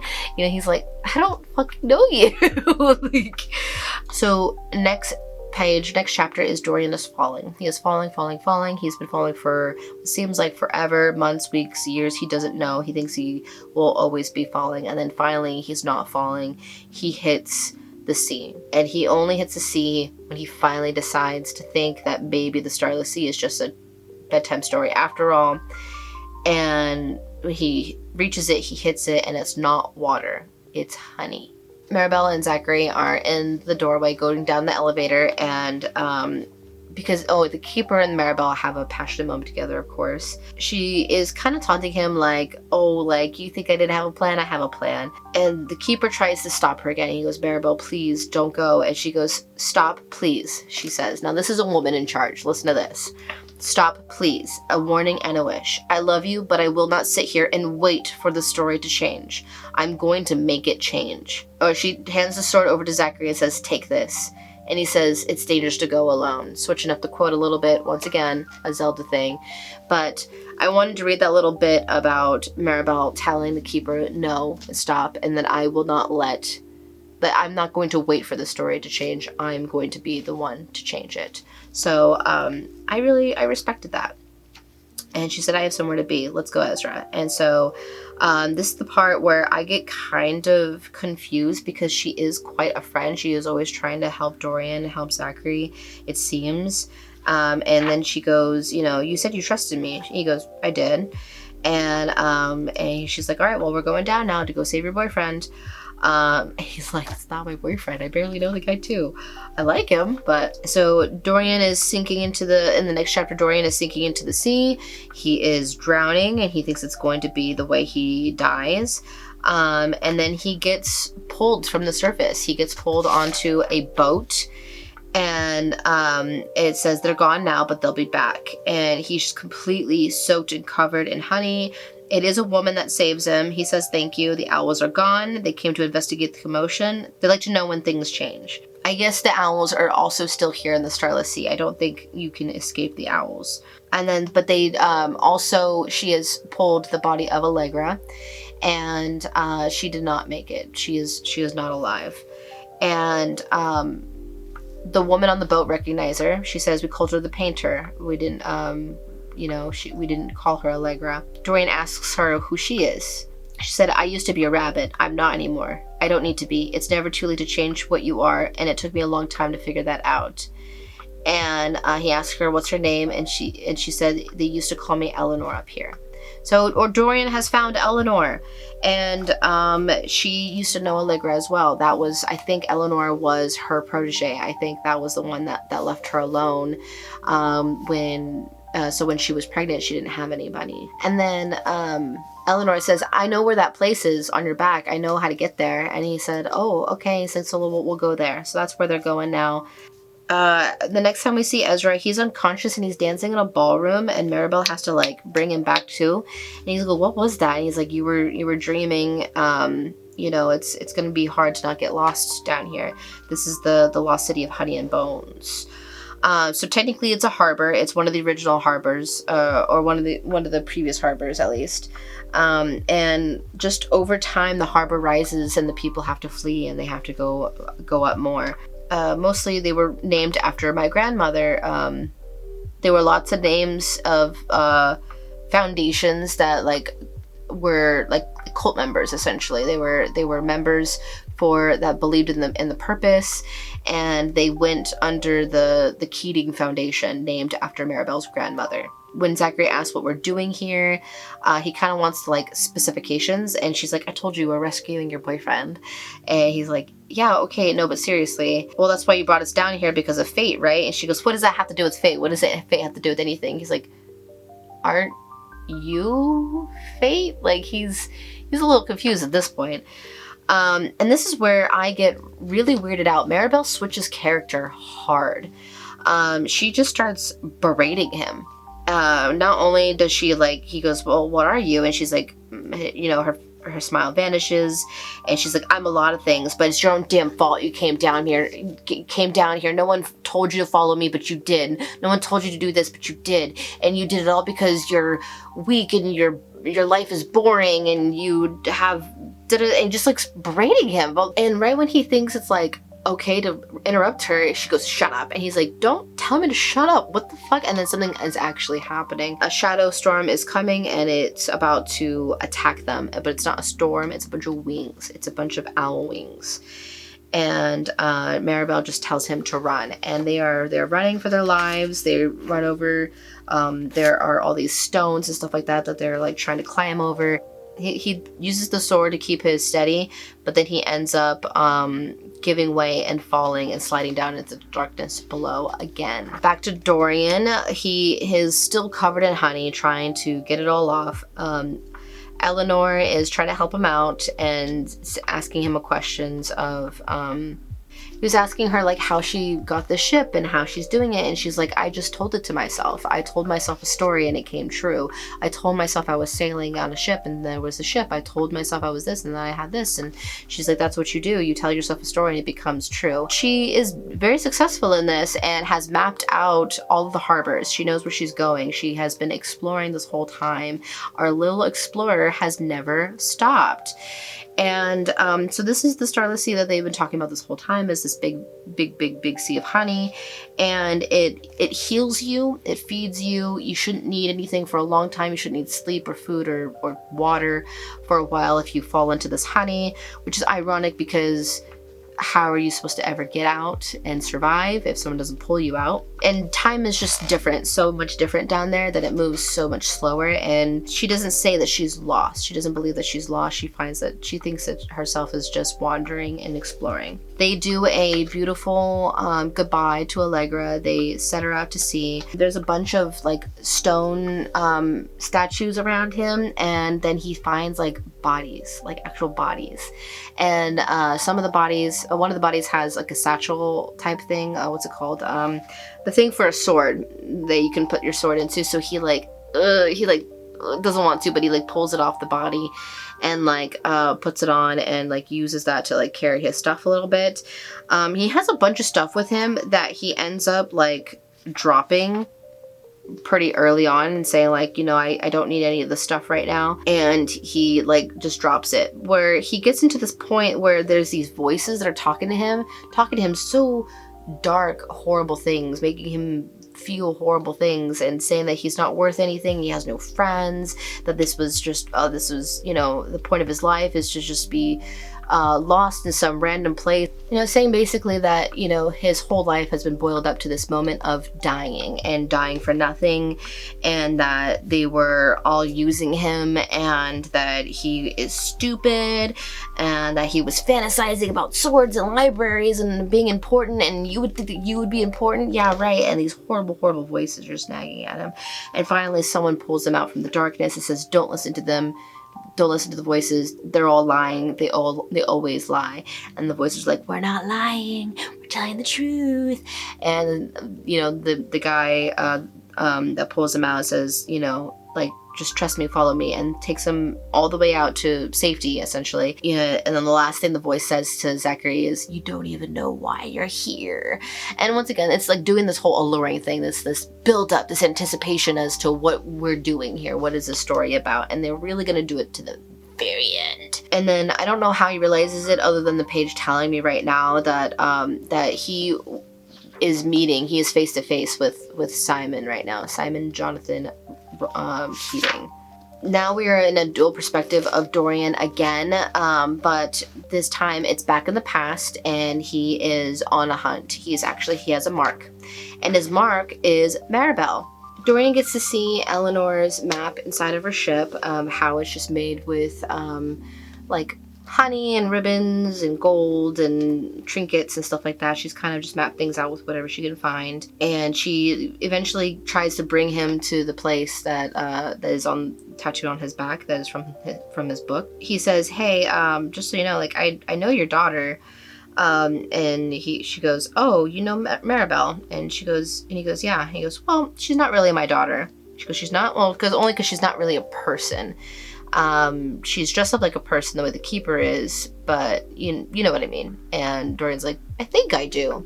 So Maribel, this whole time, as much as we've seen her as like a being, she is not a person. That's probably why she's like, I'm a lot of things. And with her being born there, I don't know if she's real, but she is constantly being reincarnated for the keeper, who is theoretically time.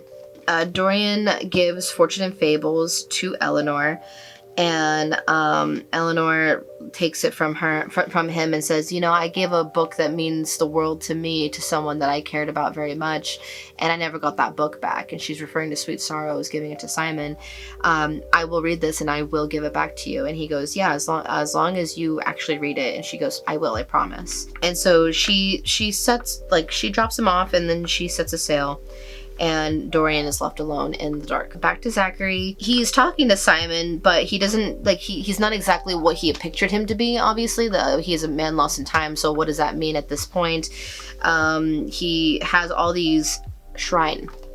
So he has effigies and shrines of things written in stories and words, and they're constantly moving or going, and he's keeping track of the story. He's recording it. That's what he's saying. He is keeping track and recording the story.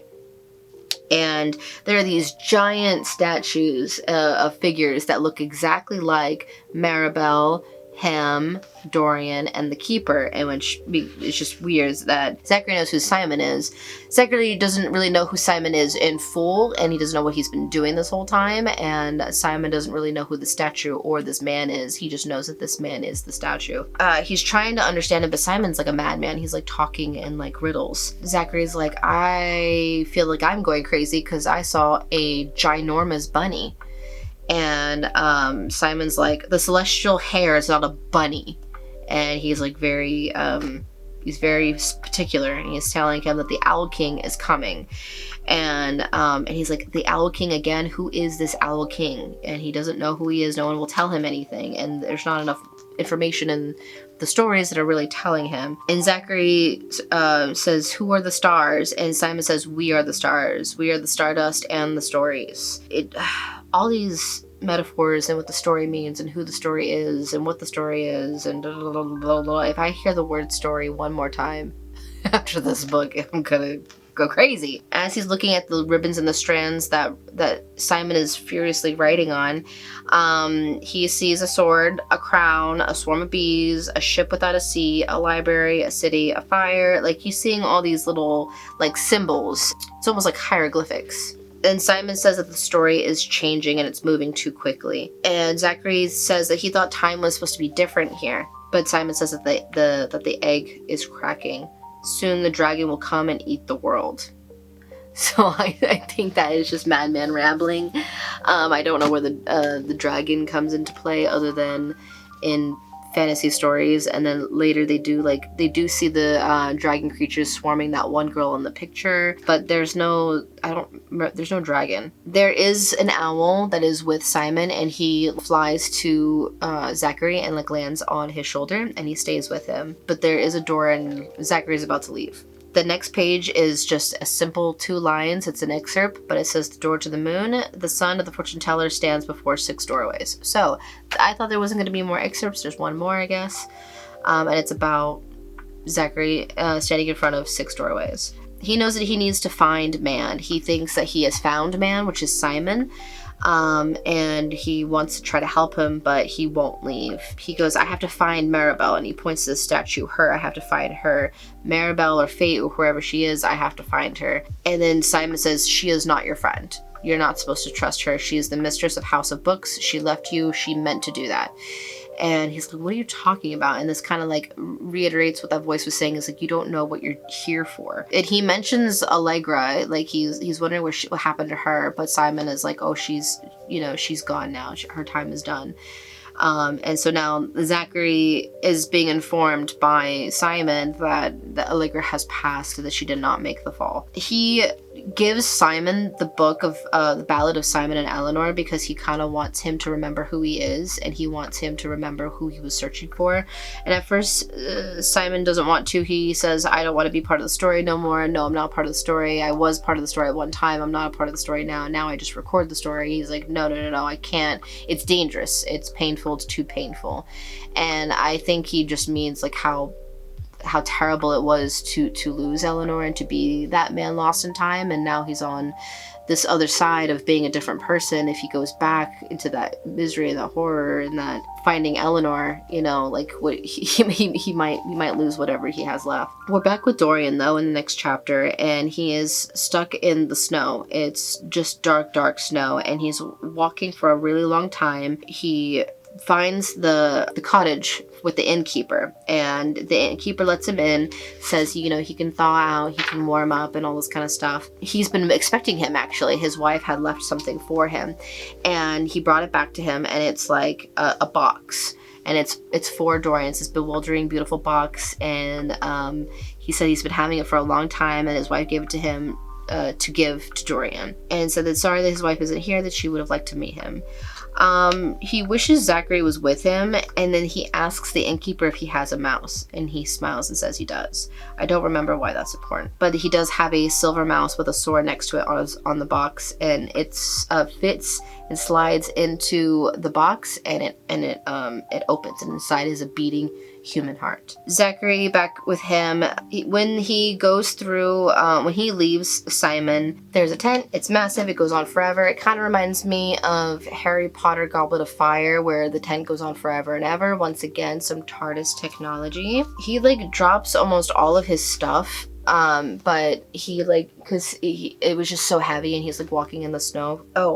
In the tent he finds all of the stuff that he wants to carry with him. It's some rope, a parchment paper that looks like a map, some bow and arrows, a magnifying glass, and he's like, inventory management, like a video game. And he's really excited, or I don't know if he's excited, but it says so much stuff, and it has a penknife, a cigarette lighter, a grappling hook, a ball of twine, all this stuff. There's a note. It says, "When you're ready, choose a door," and he leaves the tent. There is a piece of paper that Zachary has taken that was folded star from his pocket that he said that he hadn't fully read yet, and then he finally threw it into the fire. We read it, so I don't know what he's talking about. And he chooses a door and he goes through it. He takes a long time to like hype himself up too. Another interlude, number 5. This is 2 years from now in New York. There's a girl in pixie cut that pulls up to a house, removes her round glasses, and meets the spiritual advisor that lives up on top of the hill there. And she knocks on the door, and it's Mrs. Rollins. And Kat, Zachary's friend, has gone to see Mrs. Rollins. And it's been a couple years from the beginning of this book, and Kat is worried about Zach. He's disappeared. He's just gone. And the last time she heard from him was him going to the party in Manhattan, and he has yet to be found. And she's just worried about him. And the mom, Madam Love Rollins, is like, I'm not worried about him at all. I think he's going to be fine. You know, when I was younger, I had my fortune told, and I was told all a matter of things, and you know, every single one of them came true, and she told me that I would have 2 sons. And I waited for years, and Zachary was the only child that I ever had. So I thought, you know, maybe she was just wrong about that one. She was right about everything else and just wrong about that one. And then it wasn't until Zachary went missing that she realized that that fortune teller was very true, and that she didn't know where Zachary was because he was out with her second son, her future son-in-law. Really excited to meet him, and that's why she wasn't scared or sad or worried that Zachary's been missing for this whole time. She has the knowledge and the faith and the seeing. Not everything is super clear to her, but she just knows. And she gives Kat a bunch of advice, makes her feel really loved and seen, and she ends up leaving that situation feeling very healed personally, but still very worried about Zachary. And this is where the last book comes in, and it's the Secret Diary of Katrina Hawkins, Kat. And this is like a journal entry because she doesn't want it being deleted. Everything is being deleted online. All her emails from Zachary, all her text messages from him, it's almost as if he didn't exist at all. His room has been cleared out. There is no mention of him coming back to class. They already weren't friends with like a lot of people, so she didn't have a lot of people. She had a girlfriend that broke up with her because of this whole, you know, conspiracy theory she had over Zachary missing, and she like said that, you know, Kat was too much, and she was like, okay, well, this was like more than this, and this helped me find out that you weren't the one, because I barely did anything. She had barely gotten into the conspiracy yet before the girl broke it off with her, so whatever. Goes into the same bars, hopefully that he'll like show up there. She gets the same drinks that he used to get just because she misses him, and she's on a task of hunting him down. But we do go back to Simon real quick. He's in the snow-covered field, and he is alone, and then he hears a voice. He finds Dorian, but they're at this house. They're like, you know, it looks just like a random house in the snow, and Dorian's there, and he's just like, hey, what are you doing out here, silly? And he's just like, what are you talking about? And he's talking to him like he's, you know, his partner, and that they've been together for a while, and that, you know, everyone's inside, and let's get cozy. And he's like, what are you talking about? Like, where did we meet? And he's like, what is this, a test? And he was like, okay, and what did we do after that? He's not knowing how he got here. It's almost as if the library or the harbor has created a perfect ending for him to confuse him, to trick him into thinking that everything is fine. And in this fantasy, Dorian is his husband, and he tells him that he has episodes, and that he gets confused, and he hasn't had one in a while, and maybe he needs to take his medicine and lie down. And he's like, I don't have episodes. What are you talking about? No. And he looks at the moon, and he's like, I'm not supposed to be here right now. And this version of Dorian goes, what are you talking about? And he's like, I would like to be here. I really would. I could even see us, you know, being in love someday. And he's like, might be love? Like, what do you mean? Because this version of Dorian believes that they are together. And so it's a little funny in that moment, not gonna lie, where he's like, what do you mean? Might be in love with me. But Zachary runs. He like keeps walking away, and there's just only snow, and he keeps telling himself, I'm not supposed to be here, and he doesn't look back because he's tempted. Back to Katrina. IT has completely wiped everything from Zachary from his school profile, and they wiped his laptop, all of his stuff that's in his room, but she stole his PS4, and she didn't think that anybody would steal his PS4 or do anything with that. And unfortunately, he didn't really have any like saves on there too much or have a secret notebook. She was hoping that would happen, but you know, she found nothing. She's been trying to find the foundation and that party that he went to in Manhattan. Maybe that would help. She goes to Manhattan. She tries to find the building. She gets into the building. She's asking people around what happened, and she finally goes onto a free Wi-Fi network with a free fake email and emails somebody looking for answers. And there's like this Reddit board that she's on, and she's like looking for info, B key sword. But then she got 3 replies in 10 minutes, one calling her a troll, one with 7 question marks, and the third with a shrug emoji. 5 minutes later, the post was removed altogether, and she had 2 messages in her inbox. One of them just said, "Don't." I replied and said it wasn't spam, just a question. The admin replied again and said, "I know, don't. You don't want to get into that." The second message was from an account with no post and an alphanumeric nonsense username saying, "Crown, heart, feather, the Owl King is coming." So clearly part of the code, definitely knows what she's talking about, and she thinks she's a little step closer. We're back at Zachary now. He's under the moon, and he's following the compass the best that he can. And this is where he sees actual Dorian in the snow, but it's the projection of him through the moon, and he is telling him that, you know, he thought they had lost him, and that they're gonna find each other again, and that he gives him something to hold on to.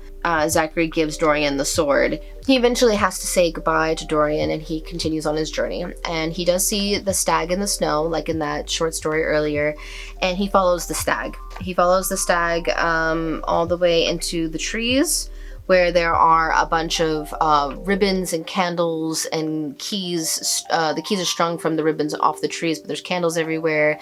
And it's illuminating the setting where there is a chair, a seating, and an ice sculpture of Maribel sitting there. And the seat is sitting right in front of her as if like about to tell her a story.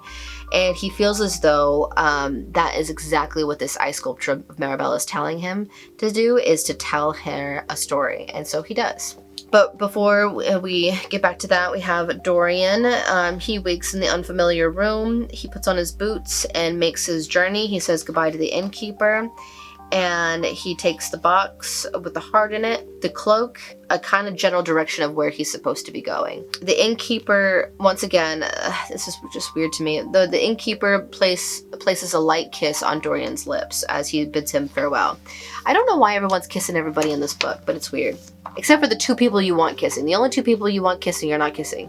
So back to Kat, she says that feels like she's heard the Owl King before, but she doesn't know where. And she's asked her friends from the library to do some digging, the one that helped Z earlier, Elena, with the Keating Foundation. So she found some information about Jocelyn Simone Keating in general from 1812, but no death record of her and no living relatives that she can find. And the people that did inherit her stuff did create the foundation. One of the books that she found in the donation also had a B key sword faded ink on the back cover. So either she's found her own book, or she's found some journal or some type of information that connects to all of this. She shut down her Twitch account because someone keeps spamming it with bee emojis, and somebody who keeps saying, "Stop snooping, Miss Hawkins."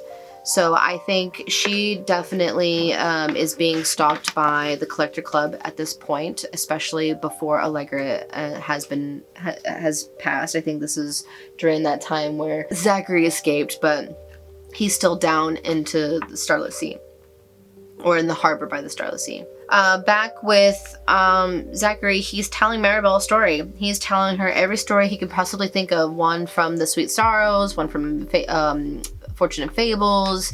He's telling her Simon and Eleanor. He runs out of that story. He tells his own story of his life, and he gets to that point of like finishing that, and he's run out, and he just keeps going. And as he's talking, the the images and the fantasy that he is saying are based off of what he's seeing, and then they start moving. So the sail ships that are carved into her ice skirt start sailing on top of the waves, and things just start to unfold. And eventually there's a silence, and he just goes, "Where does this end, Max?" She lifts her hand. The ice sculpture turns and looks at him, lifts her hand, and takes the thin key from the Fortune and Fables compass, and holds it in her palm, and now it's like frosted over into her hands. She raises from her chair and puts the key onto Zachary's chest, and it's so cold it's hot. And then with the other hand, she reaches out and pulls him closer, pulling him through an icy kiss. Again, I left a note, why is everyone kissing everyone? Like, it's the people that we don't want kissing that are kissing. It's not Eleanor and Simon. It's not Dorian and Zachary. It's just all these random people who are assaulting people without their permission. So everything gets kind of like replaced and vanishes and gets replaced with more stuff. Another figure, another door with shapes on it with like B, a key, again and again and again. It's all the same stuff. And he goes over to the door, and once again he is able to open it and step through it, and he is on his way to the Starless Sea once again. So he goes through this entire labyrinth just to end up back at the Starless Sea. But we're back with Dorian as he navigates the depths of where he's at. I don't know if he's in the depths of a harbor or if it just says he navigates the depths. So it's the depths of the harbor, I guess, of the Starless Sea. And there are constant monsters that are attacking him and following him, and he has to slay them with the sword. And they change the scenery, they change and morph their shape to look like normal people and trusting, and to gain his trust. And as soon as they get too close, they turn into claws and daggers and teeth, trying to rip him apart, and he has to take them out before they take him out.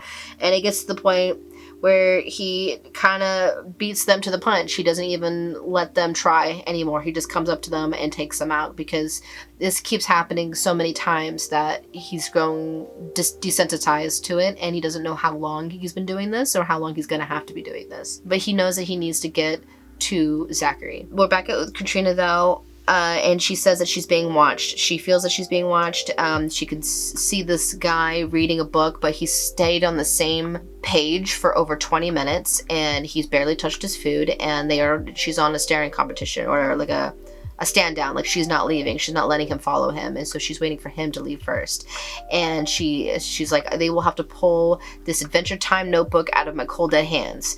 So now we know that all of her excerpts, the book of Katrina Hawkins, is in an Adventure Time notebook, and I think that's fun. She even notes that the watching reminds him of the guy that was watching her and Z at the Griffin, and it was Dorian, which makes sense because they're both from the Collectors Club. Though she won the standoff, the guy left. She knew that they like dropped something in her purse or something, but she couldn't be obvious about that when he was staring at her, so she waited until she like left, and she got it out, and she attached it to a cat and let it run away. When she got home, all she did was play Dark Souls, because when it said you died over and over again, it brought her peace, I guess. It made her happy. Back to Zachary. We're almost done with the whole story. He has the cat with him again, weirdly enough. He thinks that he's gonna follow him to the shore of the Starless Sea, but it follows him just a little bit and then leaves him. And then he's up there, he's looking at the sea, he's looking at the shore, and it's looking beautiful. And then he hears something, and he thinks it's Maribel. He goes, "Hi Max, I found your," and in a swift motion he turns and he sees Dorian, and he also sees his sword plunging into his stomach. And before we know what happens to Zachary, we are back with Katrina, and she is back at the Griffin, and she is being interrogated by Allegra. She has sat down with her, and she is threatening her now. She was like, "I know what you're doing. I know what you know."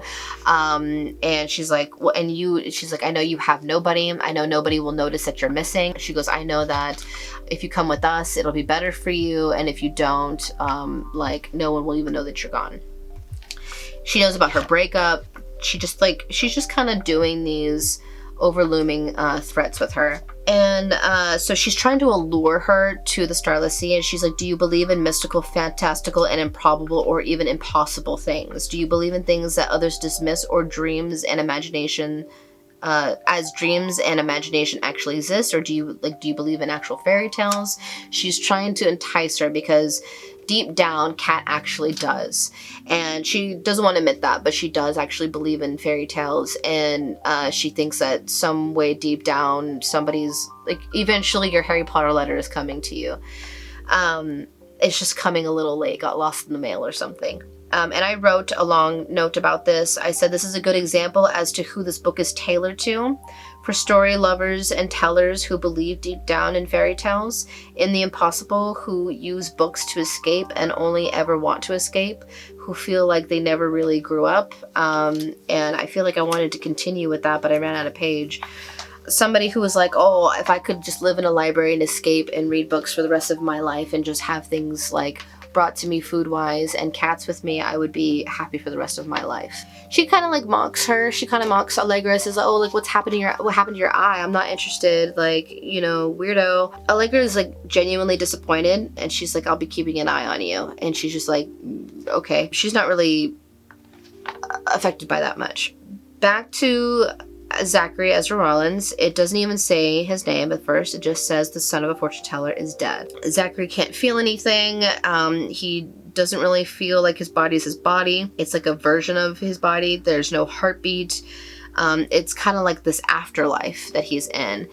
And there is this house that he is in or goes to, and it's just covered in honey, and there's this buzzing, and he's reflecting on how it happened, and he knows it was Dorian that did it, and he doesn't know why or how or anything, and he's reflecting as to how Maribel brought him here and led him here, and that she knew that this was going to happen. He's just kind of reflecting on all of that as he's dying, I'm assuming. He looks out into the sea, but it's not a sea anymore. It is just confetti, paper confetti. There is a castle on the cliff in the distance, but it's all made of like fake things like plastic and paper and toys. He just starts to row, and that's where we leave him off for right there. Katrina says, it's been a while, nothing's happened for a minute. Someone gave her a key in her campus mailbox, and she didn't know what it was for. And so she just kept it on her key ring this whole time. She hasn't really had any further discoveries. It's been months. She did find Simone Keating, though. Thinks that she found some names as to like who was who, right? Simon is named after his mom, Simone. So whatever is left of their family history, Kat is trying to find. Back with Zachary, he's at the shoreline of the paper confetti sea. The beach is green paper grass. The farmhouse is made out of cotton balls. Like, everything is just empty and fake and not real. But then there's a dollhouse on not too far where the lanterns are lit and the door is open, and they're just buzzing. Hello, hello, hello, hello, hello, Mr. Rollins. You're here at last. Hello. Back with Katrina. More time has passed. She's found nothing else of Jocelyn Keating. Z's still missing. It's been over a year now. She's played phone tag with his mom, but has gotten really nowhere with that, even though she's made her feel better, and she's even gone to visit her. She explains that. And then eventually she gets a phone call from a phone booth. She's walking past it and it rings. She picks it up and she says, look up.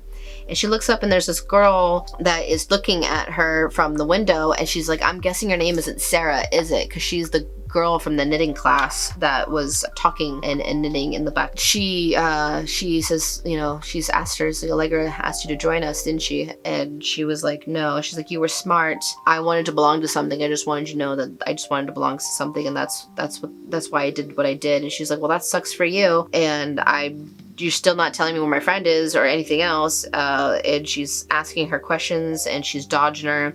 And she's, where's Zachary? I don't know.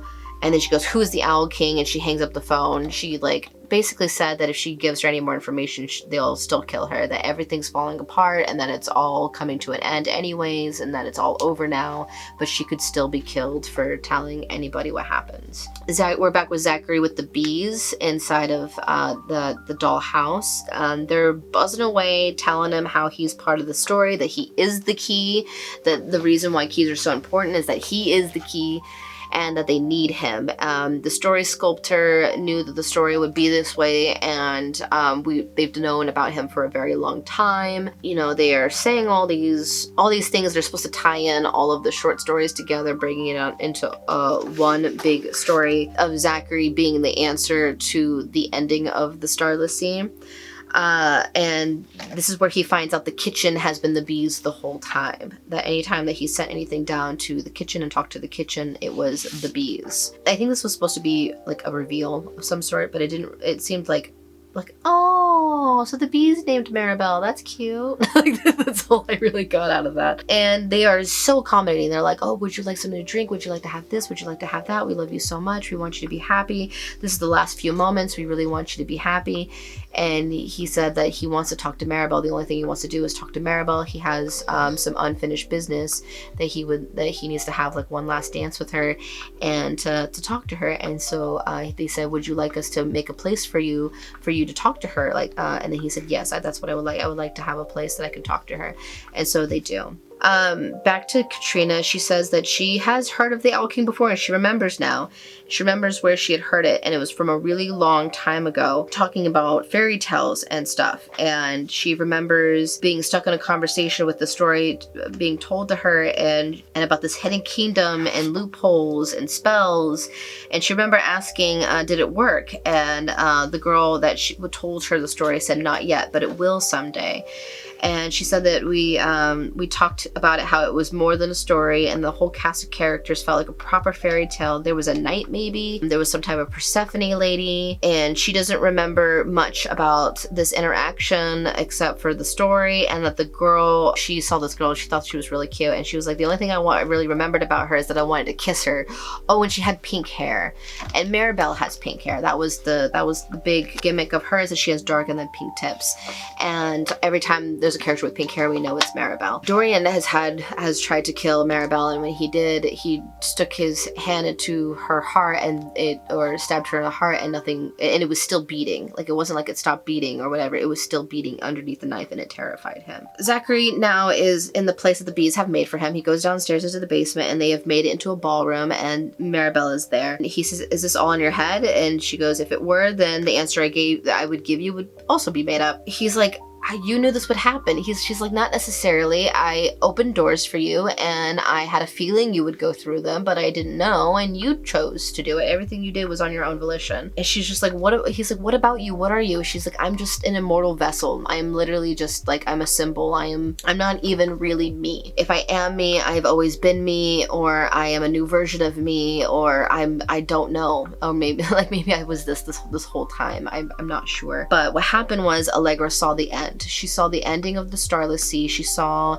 that the harbor's rising and everything crashing and everything ending, and she didn't want that to happen, so she destroyed as many doors as she could to keep people from going in, discovering the Starless Sea, from continuing the story, from the key ever reaching the heart or wherever. In return, she kind of failed because Zachary is the key. Zachary made it there and has now caused the ending of the Starless Sea. The reason why Maribel needed Zachary is because Zachary could do something that she couldn't, which was die. So now that Zachary has died, they can finally enact the last part of the Starless Sea ending. So that's what he's told. It's all gonna end. It's gonna end. It's gonna end. Like, it's almost over now. This is almost over. This last few minutes. This is, pages and pages and pages. Over 30 pages of this book telling us that the story is almost over and it's time for it to end. It's goodbye, right? And right when he thinks it's the end, the world breaks open like an egg. Rhyme stands on the highest step of the flight of stairs in the ballroom. This is a new chapter. Rhyme and the keeper are leaving the highest harbor, and everything is flooding. Everything is coming in, and it's time to go. And so they are almost leaving. They're saying goodbye. They're closing the doors, and it's just time. They said, are all the cats out? They said yes. He said that they should change, but underneath their robes, they're already changed. They have the original clothes that they came in, which are very old and outgrown at this point. She doesn't know, he wants to know where to go, and they are past their time of vows. They don't have to have a vow anymore, but they take a salute, and it's to seeking and to whatever happens next. We're back with Dorian on the stone shore next to Zachary's body. He has sobbed himself numb. He doesn't really remember, like, he remembers, but he's not really sure how it came to be. He's going over the events again and again, and he was like, I just remember there being monsters and me slaying them, and the amount of times that it was Zachary monsters was so many. He had slain so many Zachary monsters up until that point that when it was actually Zachary, it was devastating, and now he has resigned himself to drowning in the honey as it rises. He doesn't even fight to go get on the ship that he sees. He accepts the water going to drown him. Kat has decided that she's going to give the notebook to Z's mom, but didn't end up doing it. She still doesn't really know everything and doesn't want to give her just pieces. The card that that Zachary's mom gave her is the moon, which is pretty ironic. She just had really positive things to say over the phone, so she doesn't think that Madam Love Rollins is in any pain or worry. And so now we are in the afterword. This is the very ending of the book. On the ship on the Starless Sea, the sailing, it is sailing as the tides rise. And on this ship, there is Dorian, Zachary, and Eleanor. She saved him once again. She saved both of them. And he, is wondering how high will the sea sail. And she's like, well, there's still many caverns to sail. We'll know when we get there. And she goes, is this your person? And he goes, yeah. And he's like, oh, I knew somebody with a coat like that once. And the coat is Simon's. So she definitely recognizes it. And in that moment, he decides to give her back Sweet Sorrows. And that just makes her so happy. It just brings her to tears almost. And that's her book. She's wanted her book back for so long. When Dorian looks at Zachary's body dead, he opens up the box with the heart inside of it. He decides to take the heart and he plunges it straight into Zachary's chest, bringing him back. The last part of Katrina is that someone left a note on her car. It was parked in a parking mall in Toronto. Nobody even knows that she's there. And the note says to come and see.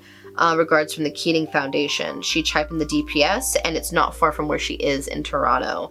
The address is a vacant building. It looks abandoned, and there is like a graffiti on it a little bit, and just it seems like she calls it polite graffiti, like Canadian graffiti. She's inside. She says it's definitely used to be a library once upon a time. The shelves are empty, and the murals there's murals all over, and one of them is Z and another guy. So she sees this abandoned building that was definitely used to be the Starless Sea. It is now not mystical, it's now a physical building, and now there's a bunch of remnants of its history still in there. One of them is me. She's on the wall. She's in an orange coat, which is what she's actually wearing with the notebook that she's actually holding. And there's a huge owl, not a barn owl, but an owl nonetheless. And it has a crown and a heart and a feather on it, on the door. And there's an actual door, and she is gonna go through it. The door is locked, but it has a keyhole, and hey, she's got a key, and the time has come. So before she goes through it, she puts her notebook in her car, and she abandons it, and she just goes through the door. She takes a little bit to decide whether or not she's going to do it, but she actually ends up doing it. She says what's gonna happen next, she's gonna find out. We're back with Zachary, and he is gasping for air with his new heart. He's alive, and him and Dorian are bewildered together, and they are still on the ship. And their story is just beginning rather than ending. So that's just so cute, because I think once again there's fate and time being together again. The next page is not the single story she requested, but many stories. It's the next excerpt. Outside of what used to be the library is an abandoned blue car. A ginger cat sleeps on the still warm hood, and a man in a tweed suit is right next to it. And there's a girl in a school uniform, which is the keeper and time. They are right next to where Kat just was, and they found her notebook. On the card that they had, or they found, that Madame Love Rollins gave Kat, it says the ending on one side, and then when you flip it, it says the beginning, which is very telling and metaphorical or mirroring as to what's happening here. She takes a bow, and Maribel is there with the keeper, and she says, "I didn't change. I didn't think it would be this cold. Have you been waiting long?" And so she's fine. She's okay. Maribel is fine, and she's back in at least a physical form to be with the keeper. Keeper takes off his tweed jacket and drapes it over her, and he says, "Not long." So I think maybe they have broken whatever fate and time spell that the keeper and Maribel were specifically stuck in, and they gave it to Zachary and Dorian, because Maribel wasn't human, or at least she wasn't really alive or a real person, but now she's there to be with the keeper, and they did say that this plan was going to be like the last thing, that it was going to be different this time, that it was going to work this time. And I don't know if they meant like keeping the Starless Sea alive and open for good, because I really doubt that, considering that every time the harbor, the sea rises and each harbor closes and there's a new one. I think this meant that now the keeper and Maribel can be together for real, without death and reincarnation and all that. And then Maribel asks, she hasn't opened it, has she? Like they're talking about Kat. They're saying that she hasn't opened the door yet. It's like, no, she hasn't, but she will soon. She's already decided she left this. She left a notebook. How is our Mr. Rawlings faring? Better now. He didn't think I'd let him have a happy ending. I'm kind of offended. And perhaps he didn't believe he deserved one. And then she asked the keeper, "Is that what you thought? Now that you're here now, you know, not anymore." And he was like, "Neither do you." They smile, they hold hands, they get closer. And inside the brick building, a door opens into a new harbor upon the Starless Sea. Far above, the stars are watching, delighted. Ironic, considering that the stars didn't want fate and time to be together at all, but whatever. And that's the ending of the book. That's it. So my last feelings about this book is that, again, the short stories that she wrote in here, especially the story about time and fate and the moon and the sun and all those cute little stories, I do really like them. I do think that it took a really long time to get through these 500 pages to get to that point.